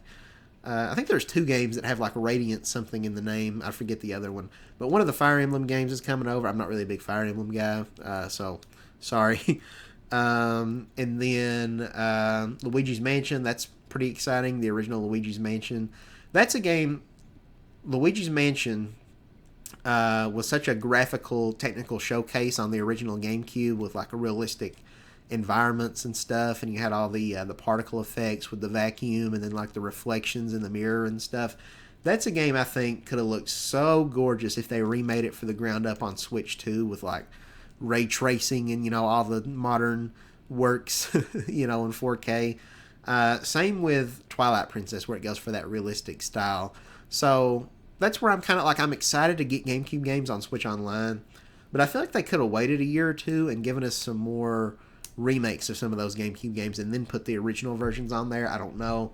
So now it kind of makes it look a little less likely that we are going to get remakes of those games now, which is kind of unfortunate. But we'll be getting Chibi Robo. That's another one. Chibi Robo, I think, could have looked gorgeous with an HD remake.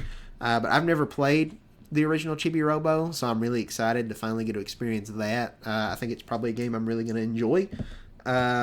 So yeah, that'll be a lot of fun whenever that comes to the service. Mario Strikers, the original one.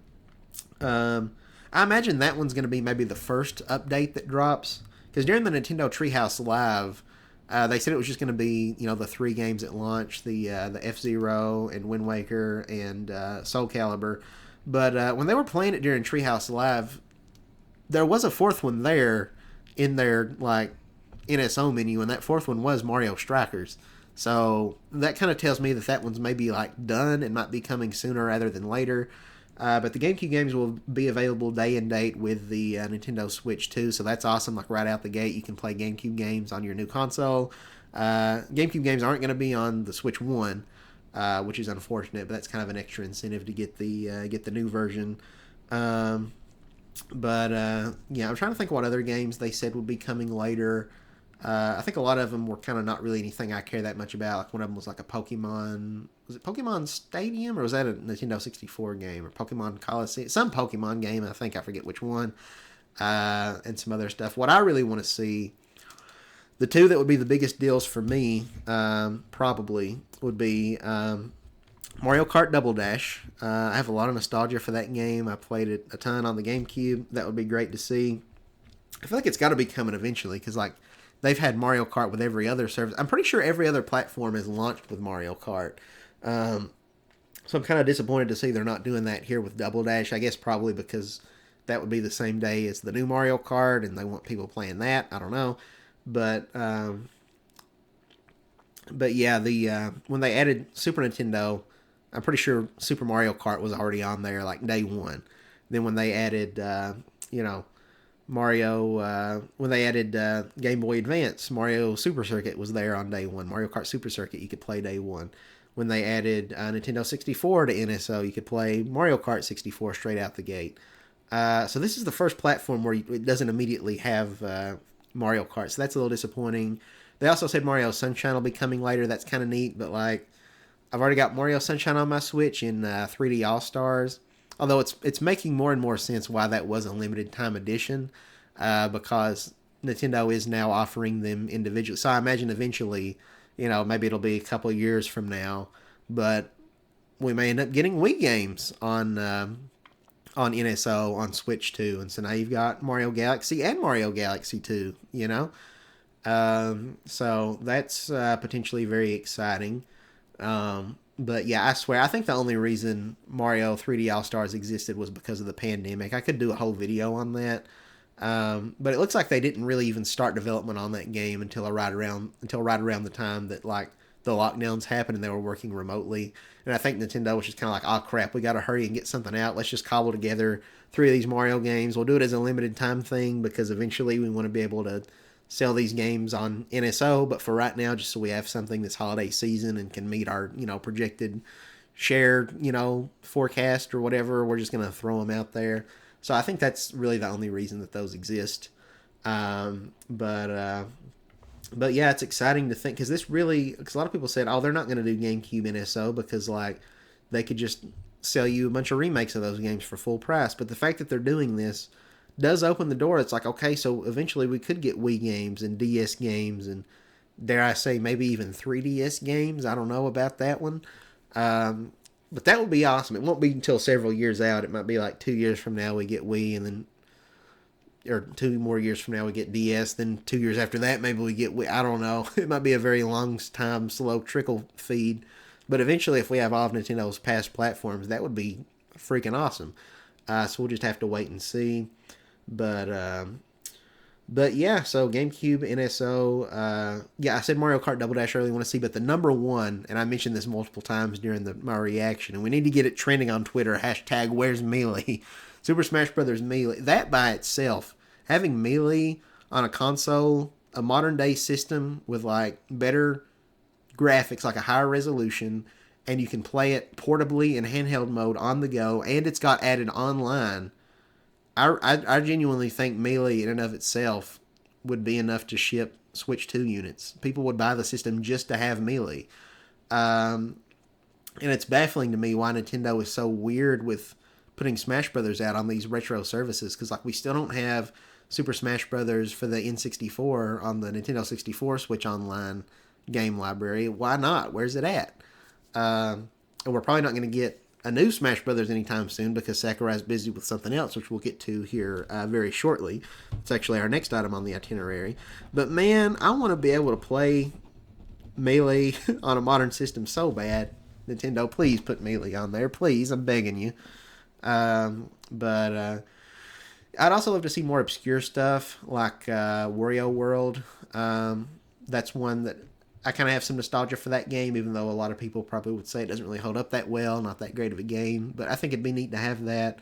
Donkey Kong Jungle Beat. I'm sure they could probably remap that to where it uses like the gyro and the Joy-Cons. But I do still have my bongos from back in the day that you beat on and then you clap, and those will work on the Nintendo Switch 2. Because I'm pretty sure, anyways, the Switch 2 will still work with the GameCube controller adapter, which I have, that I can plug my bongos right into, and now I'm using those on NSO. So they're also going to be coming out with a wireless GameCube controller for NSO, and I'd like to get one of those, but I'm sure it'll be very, very hard. I've got this Nintendo 64 one next to me that's for the Switch that's wireless. It took months and months before I could get my hands on this because it would go up where you could, order it on the like My Nintendo website or whatever, but it would sell out like within like just a couple minutes, like immediately. GameCube is going to be even worse because people love the GameCube controller. If it's getting sold out for this weird 3-pronged controller that isn't even that practical, but is just fun to have for nostalgia's sake with this stupid analog that wears a hole in your hands, that the GameCube is going to sell out in like negative seconds, like before they even press the go live button, it'll already be sold out, because that's actually a practical, competent controller that a lot of people say is like the best controller ever made and the only way to play Smash Brothers.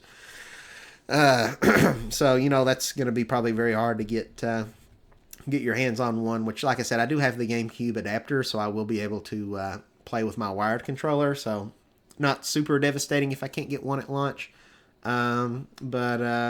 And it's probably for the best because launch day is going to be so expensive. Let's get out the calculator. Let's do the math here. I've also not mentioned, I didn't put these two games on here, but Nintendo announced, I guess this generation's equivalent of ARMS, there's going to be like that weird like wheelchair basketball game where you use the Joy-Cons mouse mode to kind of replicate scooting a wheelchair. That seems very cumbersome. I feel like my arms are going to get very tired playing that game. And you'll have to have a flat surface that's wide enough for you to have both of your hands down, and it just looks kind of like bog standard basketball, but you're in wheelchairs. It feels very uninspired for a Nintendo game. It's kind of neat, I guess, that they're having a game that kind of highlights, you're playing as a character or characters with a disability.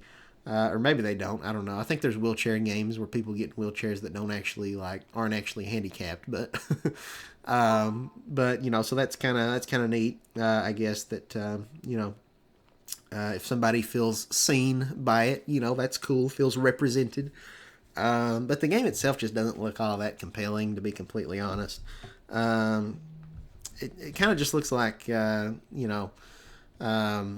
just your bog standard basketball, like I said. It's kind of like Metroid Prime Federation Force, how it had that whole like blast ball mode, but only that's like the whole game now. So yeah, I don't know if Nintendo's going to charge $60, maybe even $70 or $80, who knows? That's too much. This game looks like it's probably worth like $40 at most, but Nintendo's going to charge probably $60 bare minimum, so that's really crappy, and I don't think the game's going to do particularly well, but we'll see. I really wasn't a big fan of ARMS, but ARMS looked a lot more exciting than this game, because it was kind of boxing, you're throwing punches at each other, but it was very different, it was very unique, it was very Nintendo. I think if they made a game where you're playing as a character in a wheelchair and you're scooting around using the Joy Cons, but I don't know, you're going through obstacle courses or doing anything other than bog standard basketball, it could have been fun. It could have been a lot more interesting and exciting, but this just doesn't feel that innovative. It feels generic. It feels like the game that Ubisoft or a company trying to copy Nintendo's casual games would come out with. So, but they're also gonna have on launch day that weird like tech demo-y kind of thing. We can play these small games that show off the different like the maraca, like how you can shake the controller and it feels like maracas. You can feel like the beads sifting around. Because I guess they've revamped HD Rumble, and that's cool. I am glad, excuse me, that they didn't scrap HD Rumble. I'm glad that it's still there and they've improved upon it. And it's going to be in the Pro Controller now, which is awesome because I don't think the original Pro Controller had that. But they've like reworked it from the ground up, or so they say. And the HD Rumble felt pretty good in a couple of Switch games, but not many. In most, it was kind of whatever. I don't feel like it really adds to the experience. But now the DualSense on PS5 is really impressive. It's like they took the idea of HD Rumble, but just went up and beyond. And so hopefully this is Nintendo getting more on par with PlayStation's DualSense. That would be really nice. Maybe they could somehow improve beyond that. I don't really think they can. I feel like DualSense almost kind of perfects that technology. But yeah, hopefully they've really iterated on it where it does feel a lot better. But yeah, that tech demo, it's like you can kind of shake the maracas and feel this stuff, and then it's got like little mini games you can play that looks almost like a browser mini game where it's like you can dodge obstacles and different stuff, or like a little tabletop golf thing using the system as a mouse, and it's got little like trivia, like fun facts about like how the Switch magnets work and stuff, because the magnets, the Joy-Cons don't just slide in now, it's just they attach horizontally via a magnet. There's a little button you can hold to detach them. So hopefully it'll be a lot more sturdy in your hands and won't get loose and disconnect over time.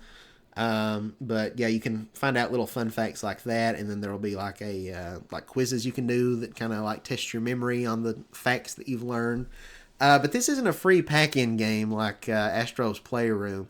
This looks significantly less exciting than Astro's Playroom was, which was a really good technical showcase of the PS5. But it's not going to be free. You're going to have to pay money for this, which is just another... There's so much of this that leaves just a bad taste in one's mouth, to where, again, it's like you really can't feel too sorry for Nintendo with the whole tariff situation. So, again, I don't think we need to deflect, all the blame off of Nintendo, because like they're still doing some scummy stuff, because like it's digital, it's a download, so tariffs have nothing to do with that because it's not a physical good. That should just be pre-downloaded or a free eShop download. It's ludicrous that they're charging for that, even on principle, because like it's like Wii Sports was a pack-in game back on the Wii. And it looks like Wii Sports looks like a much more fun experience than what we're seeing here. So that really kind of sucks that they're doing that as like a separate thing. That's just like, man.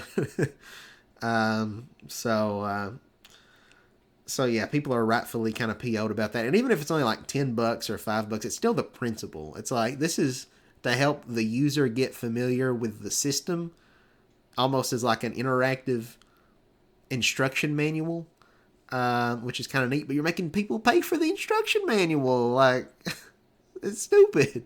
So I don't know, but that's that's kind of annoying. Something else that really annoys me, and on top of the $80 games and then this being sold separately, it's also not going to be compatible with my micro SD card. This system is only going to use micro SD express cards, which I guess read and write data way faster, so better load times and stuff like that. But that is so annoying. That's probably one of the things that agitates me the most about this, because like I have already upgraded my micro SD card so many times, on my original, my OG Nintendo Switch. I started out, I don't remember if the first one was like a 64 gig, and then eventually I got a 128 gig, and then I upgraded to 520, whatever the next size up is, and then I kept maxing out my card. So eventually I was like, okay, we're going to future-proof this. I'm going to buy, they've got a 1.5 terabyte micro SD card now. I'll get that and future proof it. That way I won't have to upgrade my micro SD card for a long time. At this point in time, it's maybe about a third of the way full or a little bit higher. So it's like, you know, nowhere near max capacity. I've got a lot of room left on it. I spent probably like $100 on that micro SD card. And now that's going to be irrelevant. I'm going to have to get another micro SD card. And what makes it worse, I did a little bit of Googling earlier, and from what I can tell, I went to SanDisk's website and stuff. The micro SD express cards, I don't think they come in nearly as big of a size. So the biggest one I could find, it looks like they had two options, a 128 gig and like a 256 gig option. And the Switch 2 does have a lot more internal storage space. It has like 256 gigabytes of internal storage. So that's nice. It's a big step up from like the 32 gigs that the Switch 1 had. But still, if you put that together, that's like 500 and some gigs. I don't think that if I get the biggest micro express SD card that I'm going to be able to transfer all of my games over.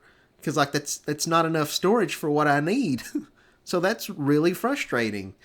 Like I won't be able to have all those games downloaded and installed. So like that's a pain. From what I looked, it looks like they're not crazy expensive. The 256 is like $60 for that card. Maybe somebody can let me know in the comments. I'd really appreciate the help if there is, if not SanDisk, another company, like Sony or Sanyo or whatever that makes one that, is like 1.5 terabytes.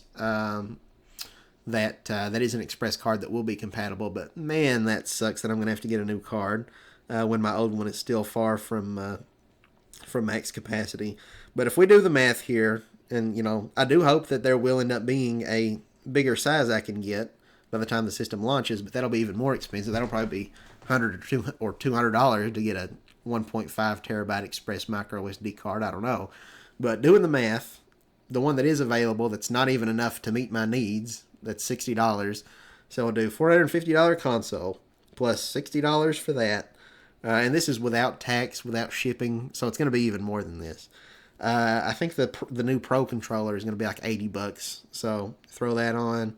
Another $50 to get the camera, and then let's see what else is. Of course, it's going to come with a dock. You can buy an extra dock separate. I think an extra dock is going to be like $110 or $120 or something like that. I've heard. Don't quote me on that. And then the individual, like if you want to buy a second pair of Joy-Cons, I think they're going to be super expensive. So if there's like a co-op game, like if you want to get that wheelchair racing game to play locally with your buddies, you're going to have to buy another pair of Joy-Cons. So that's probably going to be... Let me see if I can find how much the Joy-Con 2 costs. Joy-Con... Hold on, I can't type. Oh my god. Joy-Con 2 price.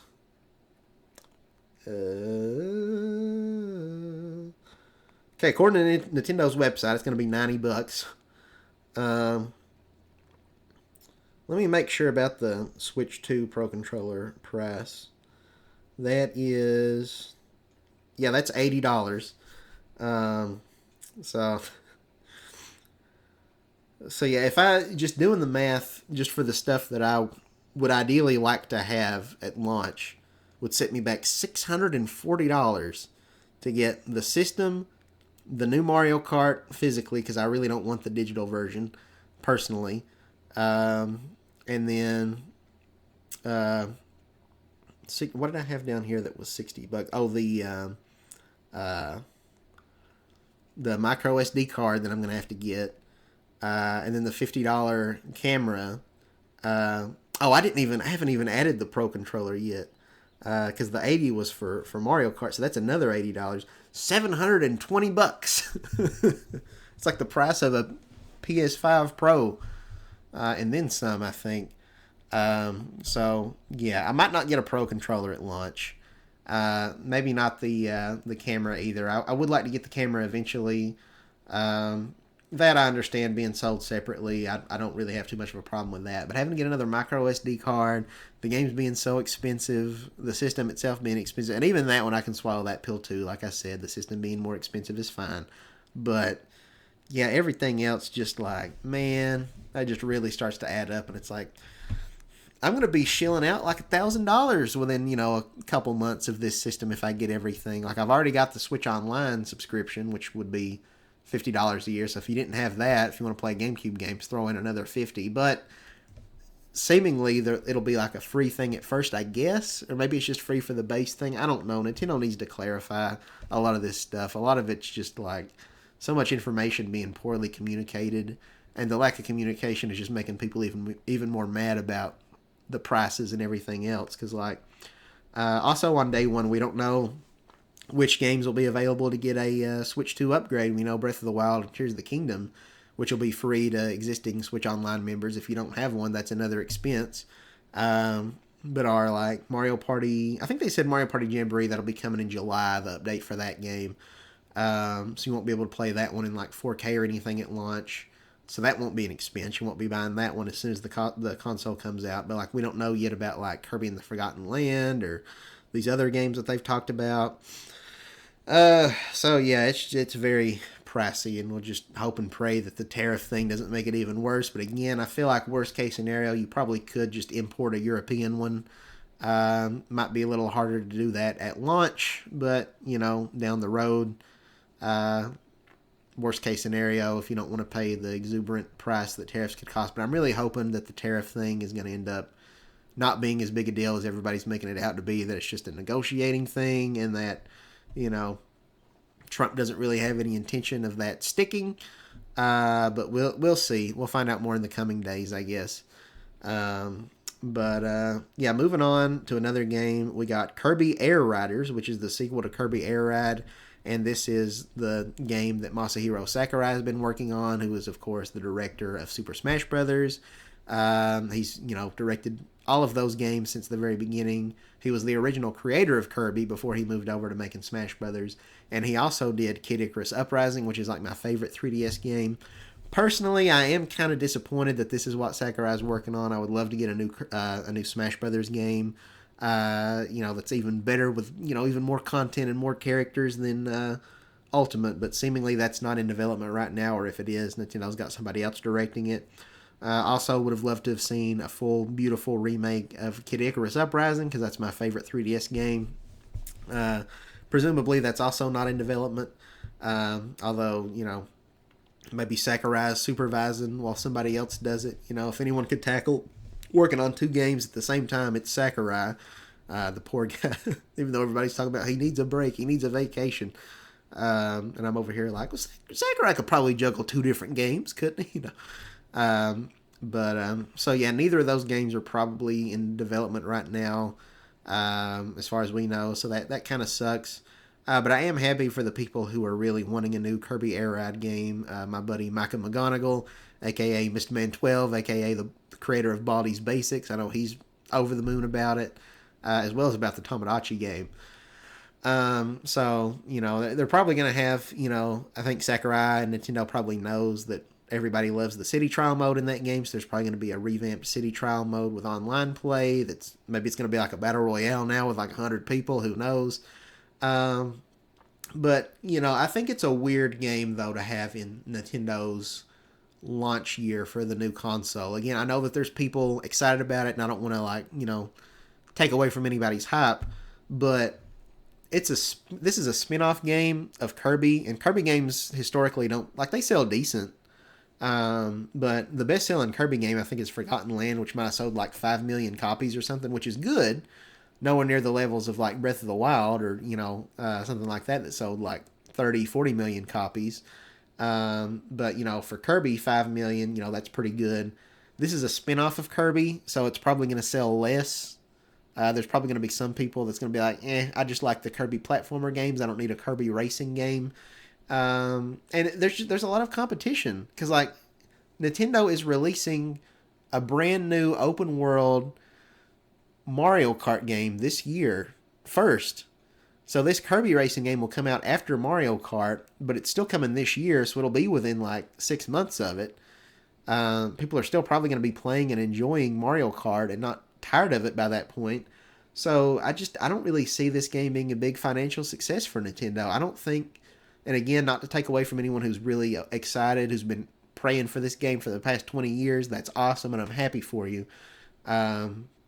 But it just doesn't feel like it's big enough to be a launch year game, especially when we're already getting Mario Kart. If Mario Kart wasn't coming for another year, then it's like, well, we got this other Nintendo racing game to hold us over, but that's not the case. So it's like, I don't know why they didn't wait at least till 2026 or something. You've also got that new Sonic racing game coming out. So there's just a lot of competition in the kart racer sphere right now. I don't know. I don't know how many people are necessarily going to be like jumping out to buy a Switch 2 for this. I don't think this is the kind of game that's going to necessarily sell console units, and neither is the next game on this list, which we'll talk on more in a second, but Hyrule Warriors Age of Imprisonment. But the last thing I'll say about Kirby, I had Kirby Air Ride, but I didn't play very much of it. I didn't really love the racing mechanic where it's like you kind of like hold the A button to stop and then charge up and then let go as you're like kind of taking the corners. Like, it was very weird to me and felt kind of unintuitive. I didn't really play the city trial mode so much. I'm sure that is a very fun multiplayer game. I look forward to seeing what that's all about, because I did enjoy Smash Run on 3DS, and this is kind of more of the same thing but in a racer. But as far as like the base gameplay, I kind of hope they change it to where it works different, where it's maybe more like a standard race game. But I don't know. We'll see what Sakurai does with it. Most of his games are fantastic. I didn't get into Kirby Air Ride, but I love Kid Icarus Uprising. I love the Smash Brothers games, and it is really fun. It's cool. It's poetic to see Sakurai return to his original creation and finally make a new Kirby game after all these years of doing other stuff. That's cool. But I'm not losing my mind over it, at least not yet. All we got was a cinematic teaser. We didn't even get any gameplay, which is weird if it's going to be coming out this year. But yeah, no gameplay, so it's hard to have too strong of an opinion on it when all I've got is the pre-rendered cutscene to go off of.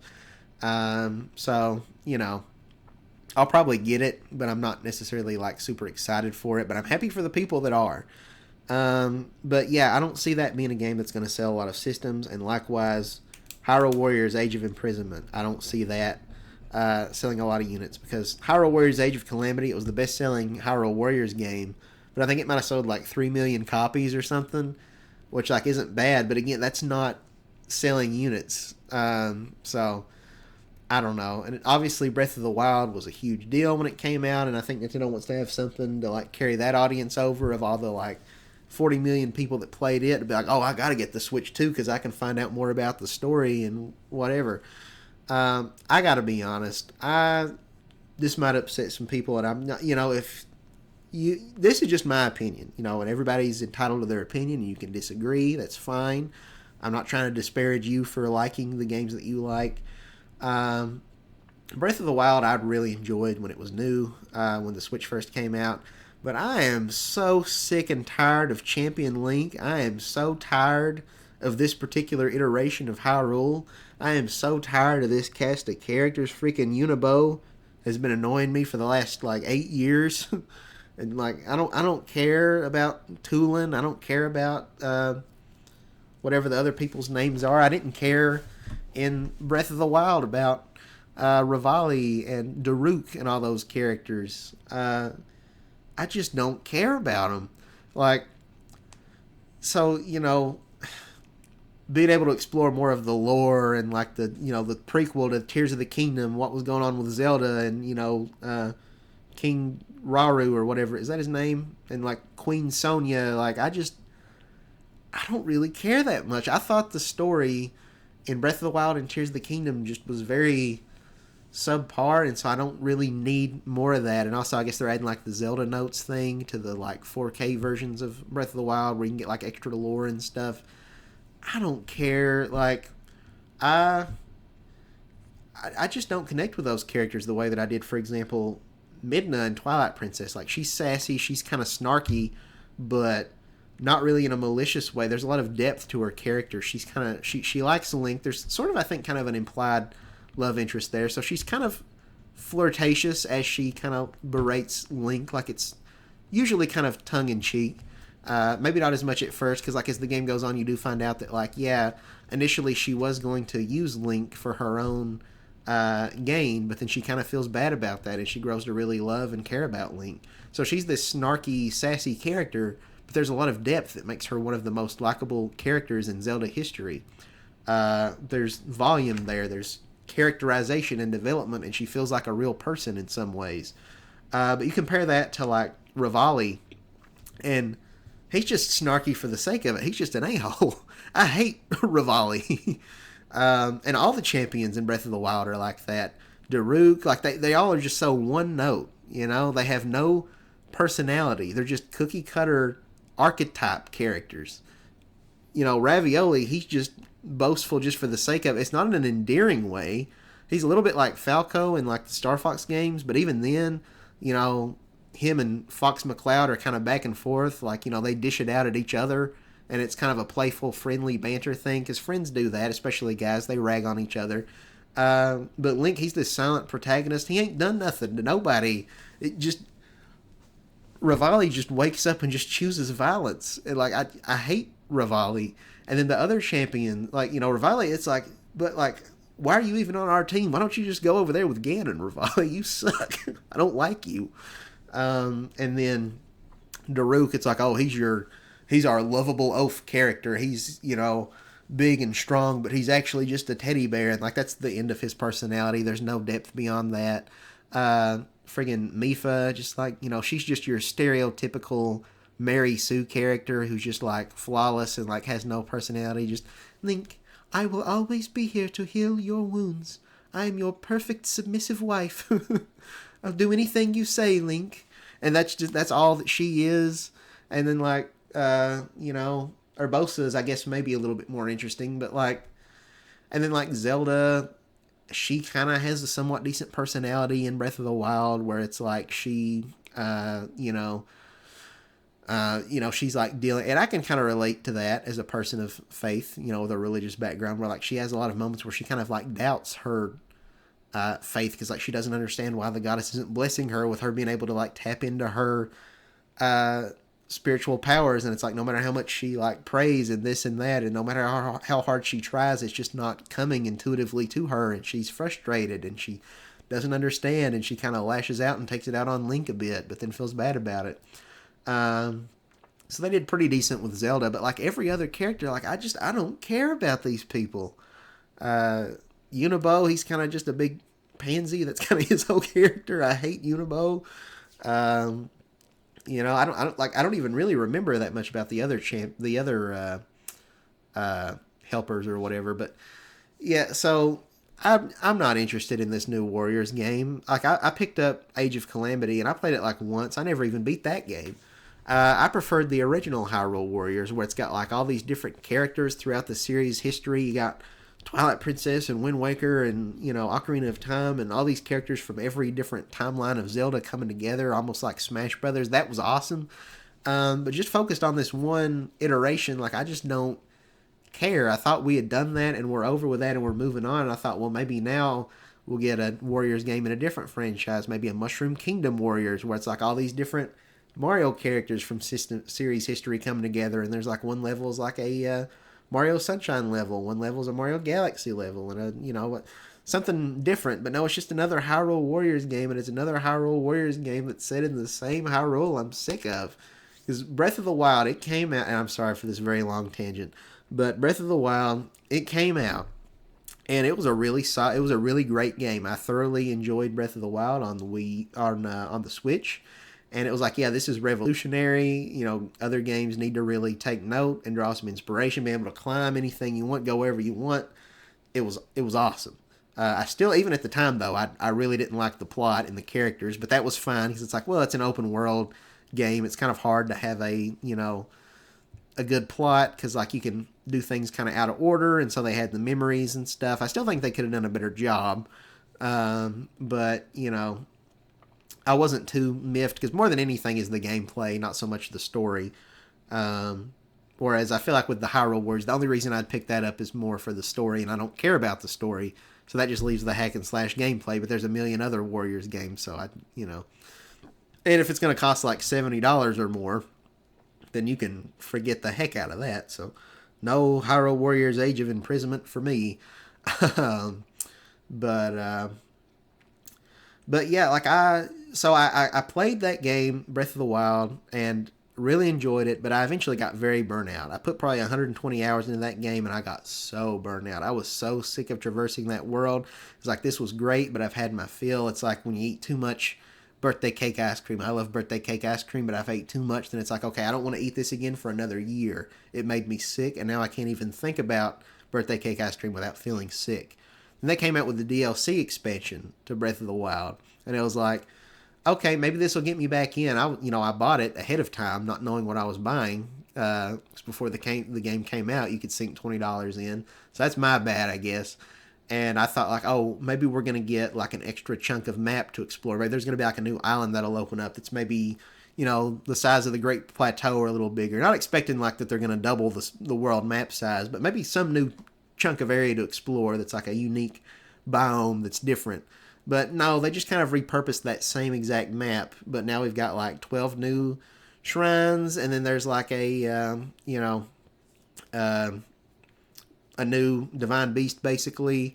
But it pretty much just repurposes old content. It's like, yeah. So like, I never even really finished the Breath of the Wild DLC because it's like, I'm just tired of exploring the same world. I wanted maybe a different map, whatever. This doesn't really feel like, for me personally, worth the $20. Because you get so much for your money with the $60 price of the base game. And so I thought, for $20, I don't think it's too unreasonable to think you'd get at least a third of that value, but I don't really think so. So that kind of rubbed me the wrong way.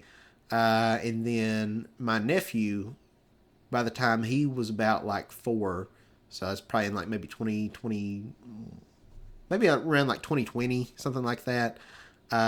He became obsessed with Breath of the Wild, and that's all he would want to do is play it all the time. And he was here a lot, so I got even more burnout. That probably doubled my playtime playing it with him. And I finally did go back. I did the last handful of shrines I didn't get before, and I did like all the DLC. But by that point, I was just even more done. Like, I'm so burnt out on this same map. I'm so burnt out on this art style. I'm so burnt out on this same Hyrule map to explore. And then they came out with Age of Calamity, and that's at least different gameplay, but it's the same characters, the same world, so it's like, I don't really care. And then they came out with Tears of the Kingdom, and it's like they're reusing the same assets again, man. It's the same world. I'm already so tired of. I don't want to do this again. And they added the depths and they added the sky, so it's like, yeah, they kind of doubled the map, but exploring the depths can be so tedious. It can suck. It's like everything's pitch black, and it's like, you're climbing and you're climbing for like 15 minutes in the dark and you can't see, only to find out that there's a ceiling, so you did all that climbing for nothing. uh, you know there's nothing interesting in the depths. There's nothing interesting in the sky islands. All the sky islands feel like they're copied and pasted, where it's like you always have this one island, this like round island that's got like kind of like 4 like directions where you can go out from it, and there'll be like a one of those capsule things on like one end of it, maybe on the north end, I don't know, and then maybe on the south end there's where the shrine will open up, and there's something on the other end, and then it's got one of those launcher things in the middle, and you gotta shoot yourself up or build a machine and go get the green crystal thing to bring it down to open up the shrine. And it's the same thing, just copied and pasted. And other than shrines, all you can find in the sky are just chests, and all those chests have is just maps for something to do underground. And then all the chests that those maps lead to underground, that you had to do all this bullcrap in the sky, just leads you to one of the amiibo costumes that you could get in the last game. It's not even new content. So it's like, I'm exploring this new sky world and this underground world that you added just for the sake of getting the old stuff I had in the last game. And it's just, oh. So I did not enjoy Tears of the Kingdom. If you love that game, more power to you. Kudos. I'm happy for you. I think I did enjoy the story a little bit more, but even still, there were so many moments where I'd roll my eyes, where it's like, every time you beat one of the dungeons, it's like, that was the imprisoning war. And it's like each time you don't learn anything new about it. And now they're making a whole game about it that's probably not going to teach you anything new about the imprisoning war. It's just going to be some cheesy cutscenes with bad voice acting, because I don't like the voice acting in Breath of the Wild or Tears of the Kingdom. That's part of why I don't like the characters, in addition to them being one note and devoid of personality. I just don't like the voices. it's just not good voice acting in my opinion. So yeah, I'm not excited for another Hyrule Warriors game where now I can play as Tulin and all these other one note characters with bad voice acting. Like I just, I don't want to explore this same exact Hyrule map for the fourth time. That even though we're playing as Zelda set like 10,000 years in the past, I'm sure it's gonna look absolutely no different. Like let's move on. I was so glad when Nintendo said, "Yeah, we're kind of done with the Champion Link arc. The next mainline 3D Zelda is not gonna be set in like the Breath of the Wild world." But then like they're still making another one of these freaking Warriors games, and I'm like, man, that doesn't make me excited. I'm not looking forward to that. They're coming out with some new amiibos. I kind of like the one of is her name Riju? What's the name of the Gerudo girl? That one's kind of cool. I could see me maybe getting that one, but the other one's like, oh, and then there's Sidon. Sidon, I like Sidon. He's all right. So I might would get that one, but like, I don't care about Tulin. I don't care. Again, I hate Unobo. He's just all he does is just whine incessantly and just like, ugh. But yeah, that's enough rambling about that. Apologies if I triggered anybody. I'm really not trying to. That's just my opinion. But yeah, we've talked about that. I'll go ahead and mark off game chat because I had that later on, but we already talked about that. Third party wise, they showed off that new Dusk Bloods, which I guess is an original IP from the people who made, I guess, like the Bloodborne and is it the Dark Souls games? Do they make that also? I don't 100% know, but that's kind of a big deal. And like Cyberpunk, Elden Ring, Final Fantasy VII. Final Fantasy VII felt like a lock. I would have been incredibly shocked if that wasn't there. The remake. And they talked about Madden and 2K and WWE, and then I think like Borderlands 4. Then Bravely Default, I guess, is getting like a port. It didn't really look that much better, but I guess so. Is that the first game on 3DS? They call it something else, like Bravely Default something something. So it's like, is this a remake of the first game? Or I don't know what that subtitle's about. That kind of confused me. None of these are games I'm particularly excited in, like I kind of already said. Again, I think for somebody like my brother, somebody who's not my brother's not like a huge gamer, but if he is going to play, he's going to play something like Call of Duty or Madden or like, something like that. So I think for someone like him, I think he may end up really liking the Switch 2 a lot more than the Switch 1. He likes, having the raw graphical horsepower, So for people like that, I think this presentation did a lot to appeal to them. But for me personally, who's like, I'm not really in it for the third party stuff as much. I'm more about Split Fiction was there. That's exciting. That's a third party game that I'm interested in. I forgot about that one. But on the whole, just not the kind of games I'm interested in. Like I said, I don't really play mature stuff that much. I play more family oriented stuff. So overall, I think I would give this presentation maybe like a 7 out of 10. I'm cautiously optimistic. Like I'm very excited for Mario Kart, even though I have concerns about it and the price is ridiculous. And I want to be more excited for Donkey Kong than I am. I think it could be good, but I'm more concerned about that game than I am Mario Kart, to be honest. Kirby Air Riders, that's cool for the people who are interested in. I'm not like I'll probably pick it up, but I'm not like over the moon about it necessarily, as someone who didn't really play the original game that much and thought the controls were kind of cumbersome. Hyrule Warriors I have no interest in, and then the upgraded Switch 2 games look a heck of a lot better, I'll give them that.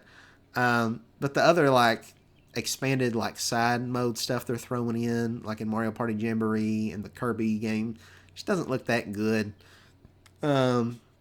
They look very shallow, and I don't think it's going to be nearly on the level of like a lot of Nintendo's deluxe ports and remakes, like how we got like the Magalore side mode in Kirby's Return to Dreamland Deluxe, or like how Mario 3D World on Switch gave us Bowser's Fury, which was fantastic. These look like much more simple additions that don't really like. These feel closer to like how Luigi's Mansion 3 got that like multiplayer update that added like a few little mini games that I don't know if I never hear anybody talk about that. I don't know if anybody played those.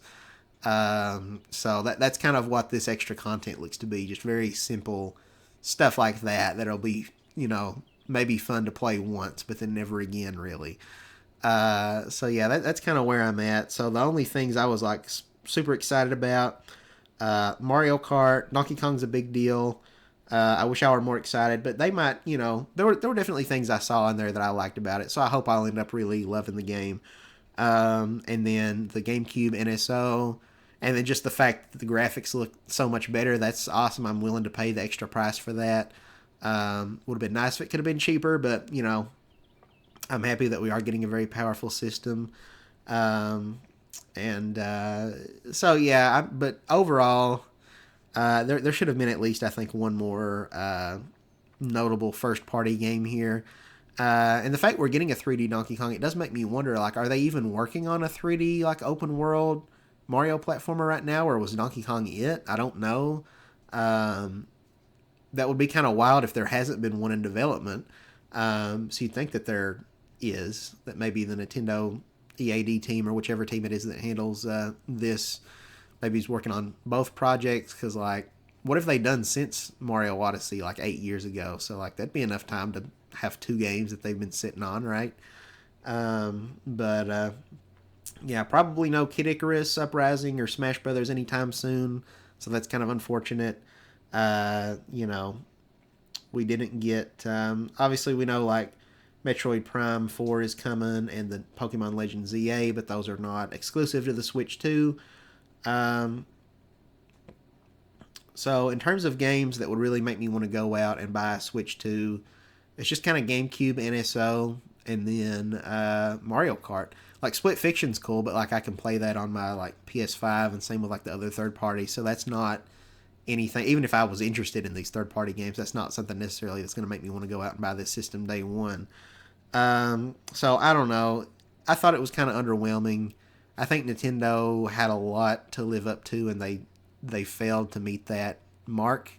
For some people, they might have been blown away by the presentation, but then once the pricing and everything rolled in, then I think the reality sort of sunk in, where a lot of people are just like, man, Nintendo's really botched this.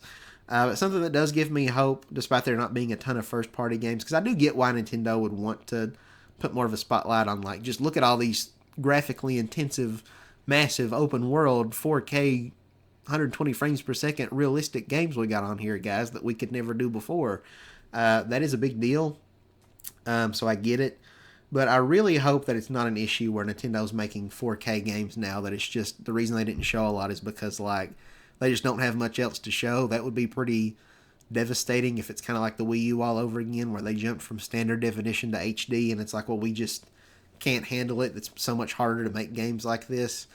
That would be a real bummer. I hope we can continue to expect the pretty consistent, like, one first-party game a month output that Nintendo had all through the Switch 1 life cycle, but we'll see. Even if they alternate, like, 1 month we have a Switch 2 game, 1 month it's like a Switch 1 game, that's fine.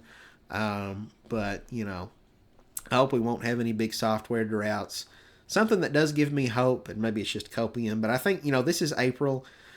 We could be potentially just 2 months away from another general Nintendo Direct where they announce a whole bunch more first-party Switch 2 games, because June, it's kind of the typical E3 season, and I know E3 is officially dead now, but, Nintendo still likes to have a June presentation generally. They had one last year. Sometimes they'll skip a Nintendo Direct, like usually they'll have like a February and a June and a September, and they've been known to skip out on those, varying times. I think the past 2 years, maybe they skipped a September Direct. Like there was no February Direct this past year. June they have skipped, but June's a lot rarer. Nintendo usually almost always has something like in June, like smack dab in the middle of the year during that E3 time slot. Even though E3's kind of dead, they still kind of use that time to really show, bring the big guns and have their most hype presentation. Usually that's in June. So I'm hopeful that in a couple months we'll see a whole bunch of new first-party games, like maybe some kind of open-world Star Fox game that draws inspiration from stuff like Starlink and, is it Outer Wilds? Is that the game I'm thinking of, where it's like you travel from planet to planet seamlessly. You leave the atmosphere, and then you can like explore and like scan all the different flora and fauna. And then you go up and you can have dog fights and stuff. That would be really cool. Or like show off a new 3D Mario, because again, I hope that they've been working on that in addition to the Donkey Kong. It's great that we're getting Donkey Kong too, but they got to have a new 3D Mario releasing in the next year or something, right? So hopefully we'll see that maybe in a couple of months. I don't know, but yeah, I definitely came away from this underwhelmed. But if Nintendo can keep at the pace they've been doing the directs, then that does soften the blow. Because I was kind of underwhelmed. We had that Nintendo Direct, with the Tamagotchi and Rhythm Heaven, and those were exciting, but everything else was kind of and they're not coming out until 2026, so it was kind of like, yeah, that was an underwhelming Direct, but we've got this other presentation in just a few days, and then this also felt a little underwhelming, but it's like, but we got the Mario Kart in just a couple weeks, and then after that, it'll be no time till June, and maybe we'll get a new Direct then, so if they can just, plus, they've been sharing information separately on the Nintendo Today app. So, like, separate from the presentation, they gave us, like, the release date for the Zelda movie. And then they also announced, that there's going to be amiibo characters for, Tears of the Kingdom. I'm glad amiibo aren't going anywhere, though. There were some, like, patents to suggest that, like, the new system would be capable of NFC technology. So that excites me because you can't see, but this shelf that I have over here, not this back here, this doesn't have any amiibos, but this one that's off camera, I've got like, I don't know, I think maybe about 110 of them. So I can continue to waste money on that. Hopefully they don't up the price on those and be like, oh, well, with inflation and economy and tariffs, guys, unfortunately, $50 at amiibo. But yeah, they got the third-party Street Fighter ones, which that's very interesting. Because we've not seen very many third-party ones, just like the characters that get into Smash. Those third-party characters always get their amiibo. But otherwise, there's like the Shovel Knight ones that was like, what, 4 of them? Usually it's just one. Shovel Knight got a bunch. There was like him and Plague Knight and I think King Knight and what's the guy with the scythe? We'll just call him Death Knight. I know that's not his name. But whatever his name is. They got amiibo figures, and then I think Monster Hunter Stories 2 got like 3 of them, and maybe the first Monster Hunter Stories game did too. But generally, third parties only get like 1 amiibo if they're lucky. Like the, what was it, Dark Souls got the like Praise the Sun amiibo or whatever. But yeah, to get like multiple like that, so they're doing 3 for Street Fighter. That's kind of a big deal. That might set a precedent for Switch 2. We might be in for a lot more amiibo, both first party and third party, and I'm going to do a whole separate podcast on that eventually, just amiibo figures that I would like to see.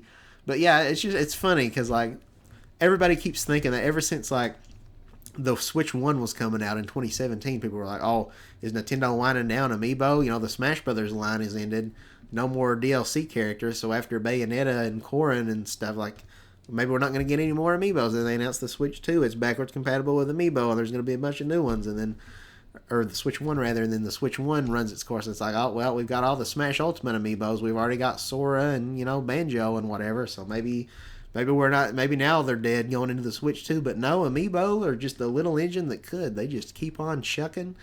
But yeah, I think I've done more than enough rambling. We've been talking for over 2.5 hours now. I feel my voice leaving me, and I even feel like my lungs are getting a little sore here. I've been talking so much, talking very passionately about how I'm sick of the Breath of the Wild, Tears of the Kingdom universe. So I am going to conserve the rest of my lung space. I need to figure out how to add like timestamps to these videos because I don't actually know how to do that. Still learning, so sorry. Just that way people can skip to the parts that they want to actually see. But yeah, that's gonna be a wrap, I think, for this video. It's kind of funny though. I started my if you watch my reaction video, I started it being apprehensive, talking about how I should be excited, but I'm kind of nervous about the Switch 2 launch. How this is a big deal, and there's just a lot of unknowns, and just not wanting another Wii U situation. And unfortunately, I think that opening to the video kind of aged a little bit well in some ways, at least in terms of price and some other things I'm kind of apprehensive about. And everything's just kind of uncertain right now with the tariff situation. Maybe this video will age very poorly by the time it goes up, and there'll already have been a resolution. And it's like, oh, the tariff, they reached a deal, and now Taiwan and Vietnam and Japan, they're all paying their fair share or whatever it is that Trump wants out of this, and no tariffs are happening, and then everybody can just be happy again and say, see, we overreacted for nothing, and quit, making the video game community even more toxic by, dividing people based on politics and all that fun stuff. So with all that said, thank you guys so very much for watching. If you enjoyed this, please consider liking the video and subscribing to the channel. And yeah, Switch 2, not too long away, just a couple more months. Will I be able to get one at launch? Will I want to at that price? Let's see what happens. Bye, everybody.